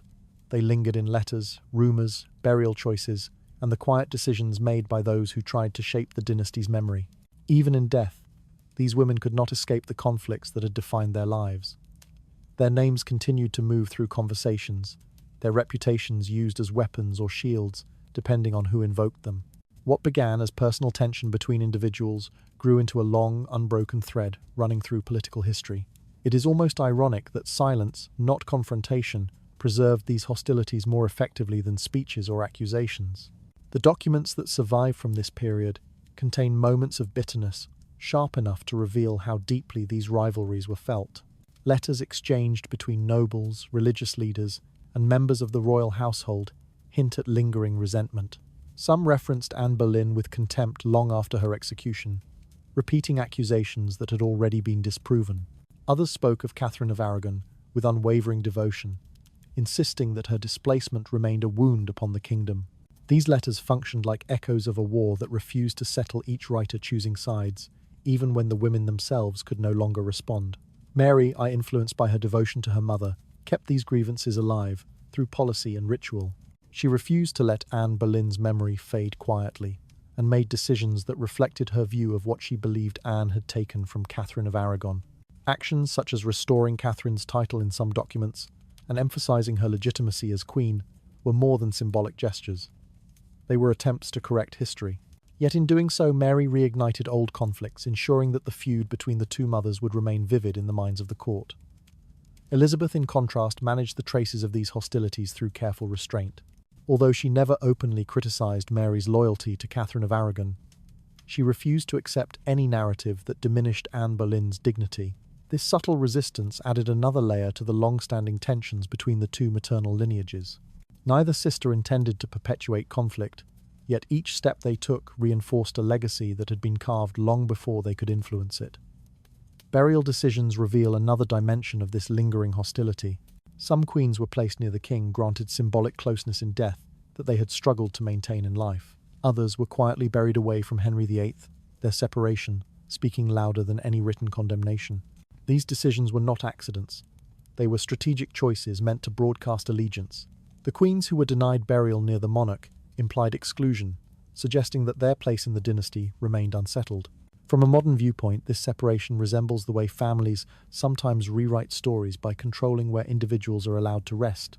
Anne Boleyn's burial, modest and isolated, contrasted sharply with the elaborate commemorations given to Jane Seymour. This distinction reinforced Jane's status as the mother of a male heir and minimized Anne's influence despite her profound political impact. Catherine of Aragon's resting place, though respectable, still reflected the complicated conclusion of her marriage. The physical distances between these women, even in death, mirrored the emotional distances that had divided them for years. Historical silence deepened these hostilities, rather than dissolving them. Chroniclers, often influenced by politics or personal loyalty, omitted details that might have restored balance to the narrative. Some left out Catherine Howard's distress, reducing her to a cautionary tale. Others neglected Catherine Parr's intellect, mentioning her only as a caretaker. These omissions shaped public memory, creating a version of events that favored certain queens while erasing the humanity of others. The absence of detail is not accidental. It is a quiet continuation of rivalry, a way of choosing which women deserve recognition. This silence allowed the conflicts to persist in the margins rather than the center. Without clarity, rumors became the authority. The lack of consistent records about Anne Boleyn's final days created space for speculation, much of it shaped by those who still resented her influence.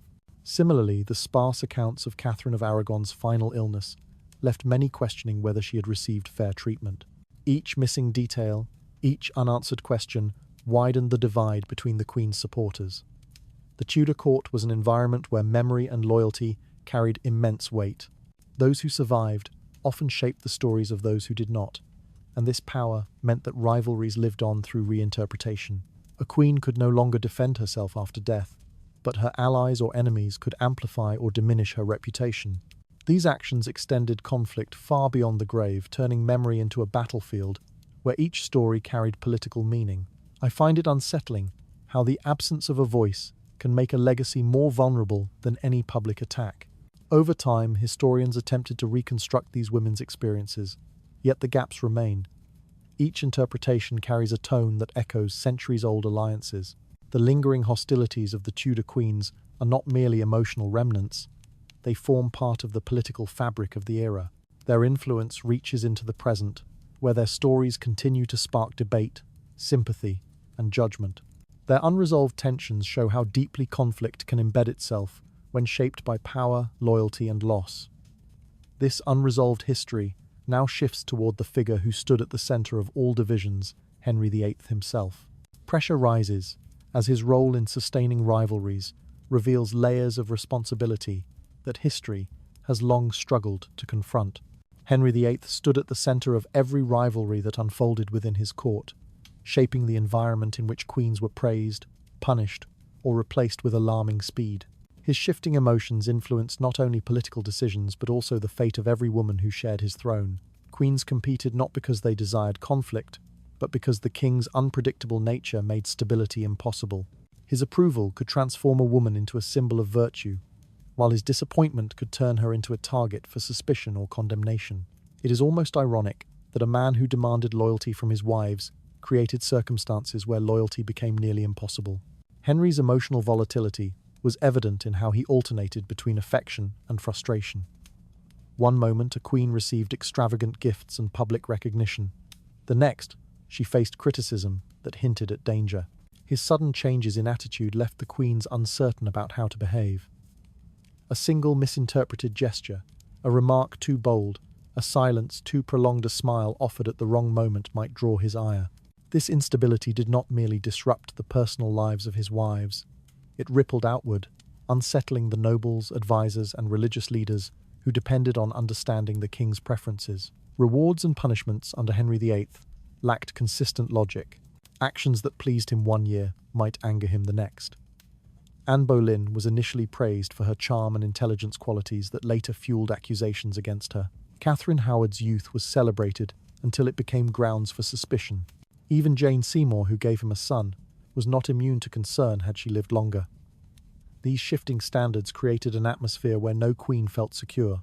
Compared to modern expectations of leadership, his unpredictability resembles that of an executive who rewrites rules daily, leaving subordinates scrambling to adapt. The uncertainty encouraged rivalry, for each queen struggled to maintain favor in a system where the criteria for success constantly changed.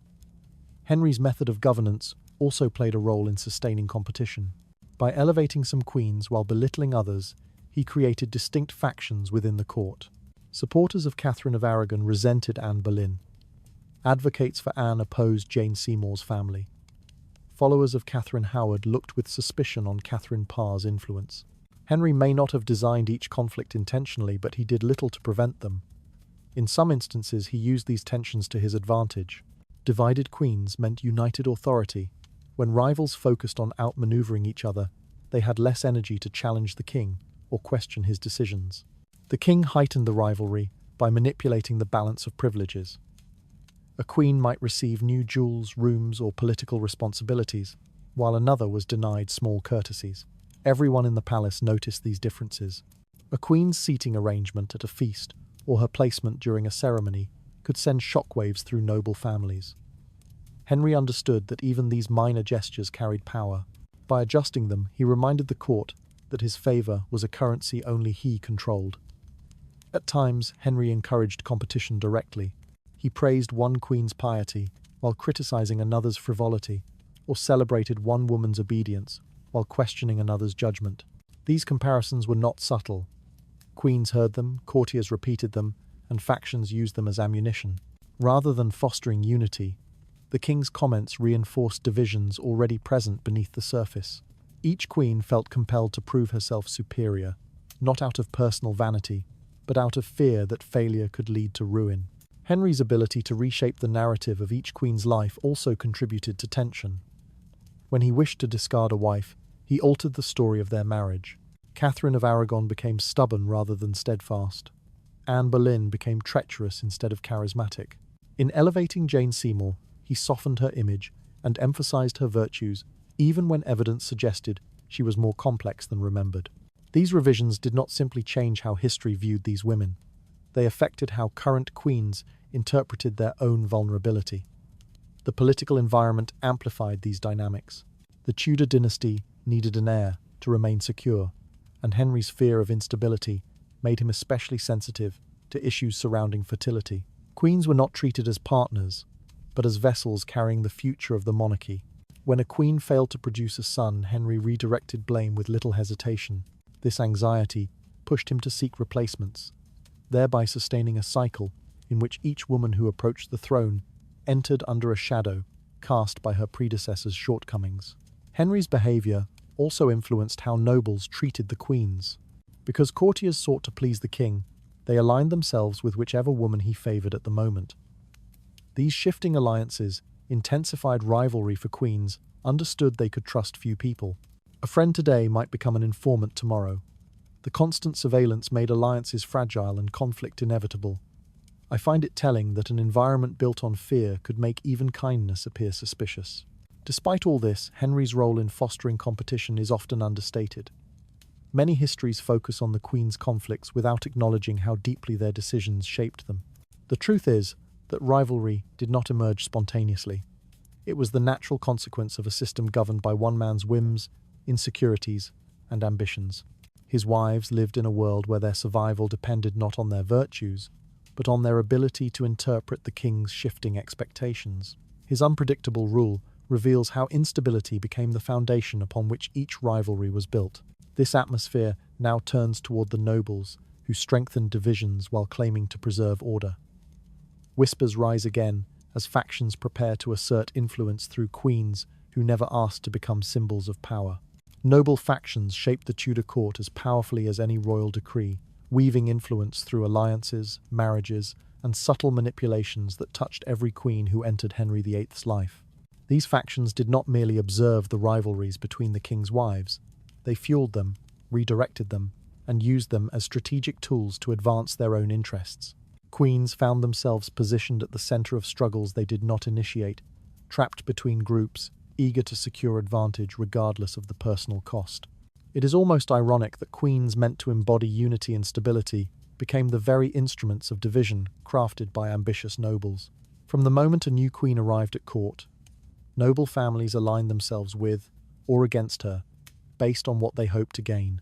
Catherine of Aragon's supporters, drawn largely from conservative and Catholic households, viewed her marriage as a stabilizing connection to Spain. When Anne Boleyn rose to prominence, her relatives seized the chance to elevate their standing. They encouraged her relationship with Henry, not solely out of affection, but because a queen from their family could shift the political balance in their favor. In this sense, queenship became less a personal experience and more a battlefield manipulated by those seeking authority. Once Anne replaced Catherine, the divide between factions sharpened. Supporters of Catherine believed their queen had been wronged and continued to resent Anne long after Catherine was removed. Meanwhile, Anne's allies treated her ascent as their triumph, pushing for reforms and privileges that reflected their increased status. These factions did not soften with time. They hardened, evolving into powerful blocs that influenced legislation, religious changes, and court appointments. Queens became symbols representing either tradition or reform, obedience or challenge depending on the factions that surrounded them. Jane Seymour's rise demonstrated how effectively nobles used queens to secure influence. Her family, once peripheral, quickly became central to the machinery of the state. Every gesture Jane made her appeals for mercy. Her gentleness with Henry was magnified by relatives who understood how to turn perception into political capital. Even after her death, the Seymour family continued to wield power because she had given birth to Edward. Her motherhood became a weapon, elevating her kin above the supporters of previous queens. From a modern perspective, it resembles political groups rallying behind a figurehead not for the person's sake, but for the opportunities that person's image provides.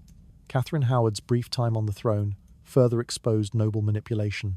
Her youth and beauty were exploited by her powerful relatives, who positioned her as a symbol of loyalty to traditional values. Yet when accusations arose, those same relatives withdrew support with alarming speed. Their allegiance had never been to Catherine herself, but to the power they hoped to secure through her. When she became a liability, they allowed her downfall to unfold with barely a protest. Catherine Parr faced her own challenges. Though admired for her intellect, she inherited a court fractured by decades of factional rivalry. Nobles viewed her not simply as a queen, but as a potential ally or threat. Her ability to maintain neutrality required constant vigilance. She understood that aligning too closely with reformist scholars or conservative clergy could endanger her. In her case, survival meant keeping distance from the very factions that expected her support, a balancing act that demanded exceptional restraint. The influence of noble factions extended beyond political maneuvering. It shaped how queens were perceived by those around them. Courtiers evaluated each queen based on what her presence meant for their personal ambitions. If a queen's family promised appointments, marriages, or wealth, she was praised. If her presence threatened established hierarchies, she became the subject of suspicion and slander. This dynamic ensured that no queen entered the palace without immediate judgment. Their every action was interpreted through the lens of noble interest. These factions also manipulated public narratives. Supporters of one queen would spread stories praising her virtue while quietly undermining her rival. Whisper campaigns about infertility, temperament, or religious inclination became commonplace. Rumors circulated through letters and conversations, shaping how people viewed the queen long before official decisions were made. In many cases, the downfall of a queen began in the margins of noble correspondence, not in the king's heart. The struggle between these groups created instability that extended well beyond the personal relationships of the queens. Policies shifted abruptly as different factions gained influence. Religious reforms advanced or retreated depending on which queen held favor. Court appointments were granted or revoked based on loyalty to one household or another. Even military and diplomatic decisions reflected the subtle tug-of-war between noble groups seeking to redirect the kingdom's trajectory. I find it striking that queens who appeared to stand at the heart of power were often the most constrained figures in the palace. Their lives were shaped by forces they could not fully control their fates, tied to families who used their marriages as political tools. Queens were expected to embody dignity, while navigating storms designed not by rivals alone, but by nobles hiding behind ceremony. These shifting alliances reveal how deeply the court depended on division rather than unity. This influence now moves toward a final reckoning where old strategies collide with the harsh realities of a dynasty stretched thin. Pressure tightens as rivalries once whispered among nobles begin shaping the stability of the throne itself. The Tudor throne carried many scars, but none ran as deep as the quiet fractures left behind by the rivalries of Henry VIII's queens. Their stories remained woven into every corridor of the palace, their names whispered long after they were gone. The dynasty could not escape them. Their losses, victories, ambitions, and tragedies shaped more than their own fates. They shaped England itself. Court politics shifted because of them. Alliances formed and dissolved because of them, and generations after them carried the weight of choices they never intended to define. It is almost ironic that women expected only to serve as royal consorts became the very architects of the kingdom's most enduring divisions. The Tudor dynasty lived under the shadow of these women's experiences. Their stories lingered in state papers, in council debates, in prayers whispered at night by those who feared the court's instability. Anne Boleyn's execution became a warning. Catherine of Aragon's resilience became a symbol of defiance. Jane Seymour's short life took on the softness of a legend, while the tragedies of Catherine Howard and Anne of Cleves illustrated just how fragile a queen's place could be. Catherine Parr's calm intellect revealed that sometimes survival required understanding, not just the king, but also the tensions that lived beneath the polished surface of the palace. Their names persisted like echoes in a vast chamber, shaping the world even after their voices fell silent. Courtiers invoked them in arguments. Scholars used them as examples, and foreign ambassadors studied their stories to understand the shifting mood of the English court. The Tudor throne was never just a seat of authority. It was a gathering of ghosts. These women's memories lived alongside every new decision, every new alliance, every fragile hope that the dynasty might find stability after years of turmoil. Each queen carried burdens created by those who came before. Catherine of Aragon's dignity set a standard. Anne Boleyn's downfall established a fear of stepping too boldly. Jane Seymour's ability to produce a son became an impossible benchmark. Anne of Cleves became a lesson in diplomatic marriage, and Catherine Howard became a reminder of how quickly innocence could be reshaped into guilt. Catherine Parr's wisdom showed how difficult it was to protect oneself in a place where silence could be safety and honesty could be fatal. These overlapping stories created a pressure that seeped into the foundations of the monarchy itself. Love inside the Tudor court never remained just love. It transformed, hardened, and fractured into something political. A gesture meant as tenderness could become evidence. A moment of favour could alter the balance of power. Marriage meant to unify became a source of division. Queens learned that affection from the king offered only temporary protection, while the envy of rivals and the hunger of nobles for influence formed constant threats. The relationships between queens often carried the residue of previous conflicts. Mary and Elizabeth inherited tension, created long before they understood its meaning, and their uneasy bond exposed how deeply rivalry shaped the lives of people who were never given space to simply be daughters. Sisterhood, too, turned into competition. The court expected queens to protect the interests of their own families, to uphold legacies they did not always choose, and to represent ideals that shifted with each monarch's need. Even when queens wished for harmony, the expectations placed upon them forced them into roles shaped by ambition and fear. Their lives resembled long corridors, where every step required judgment, where even kindness could be interpreted as manipulation. It was a world where survival depended not only on strength, but on understanding the smallest movements of power. These rivalries did not end with the lives of the queens. They settled into the history that followed. Every decision made by the children of Henry VIII bore traces of their mother's pain. Mary's devotion to her mother shaped her reign. Elizabeth's caution reflected her understanding of how quickly affection could become condemnation. Edward's fragile position mirrored the hopes placed upon Jane Seymour. The throne carried the imprint of each woman's struggle, revealing how personal conflict can become national history when lived inside a monarchy. What makes these stories so compelling is not simply that they happened, but that they continued to shape the kingdom long after the queens themselves were gone. The Tudor era became a mosaic of unresolved emotions: loyalty, betrayal, fear, resilience, and longing, held together by the fragile hope that the crown might one day bring peace. Yet peace remained elusive. The court moved forward, but always with the knowledge that tragedies born of rivalry had left marks impossible to forget. No queen truly emerged victorious. Some gained temporary influence, others earned admiration in death, but all paid a cost. Catherine of Aragon lost her crown. Anne Boleyn lost her life. Jane Seymour lost her future. Anne of Cleves lost her marriage. Catherine Howard lost her innocence. Catherine Parr lost her security. Each story ended in sacrifice, revealing that the path to the Tudor throne led not toward triumph, but toward a delicate endurance, shaped by forces far greater than personal desire. These stories show how competition created fractures that shaped the destiny of a kingdom.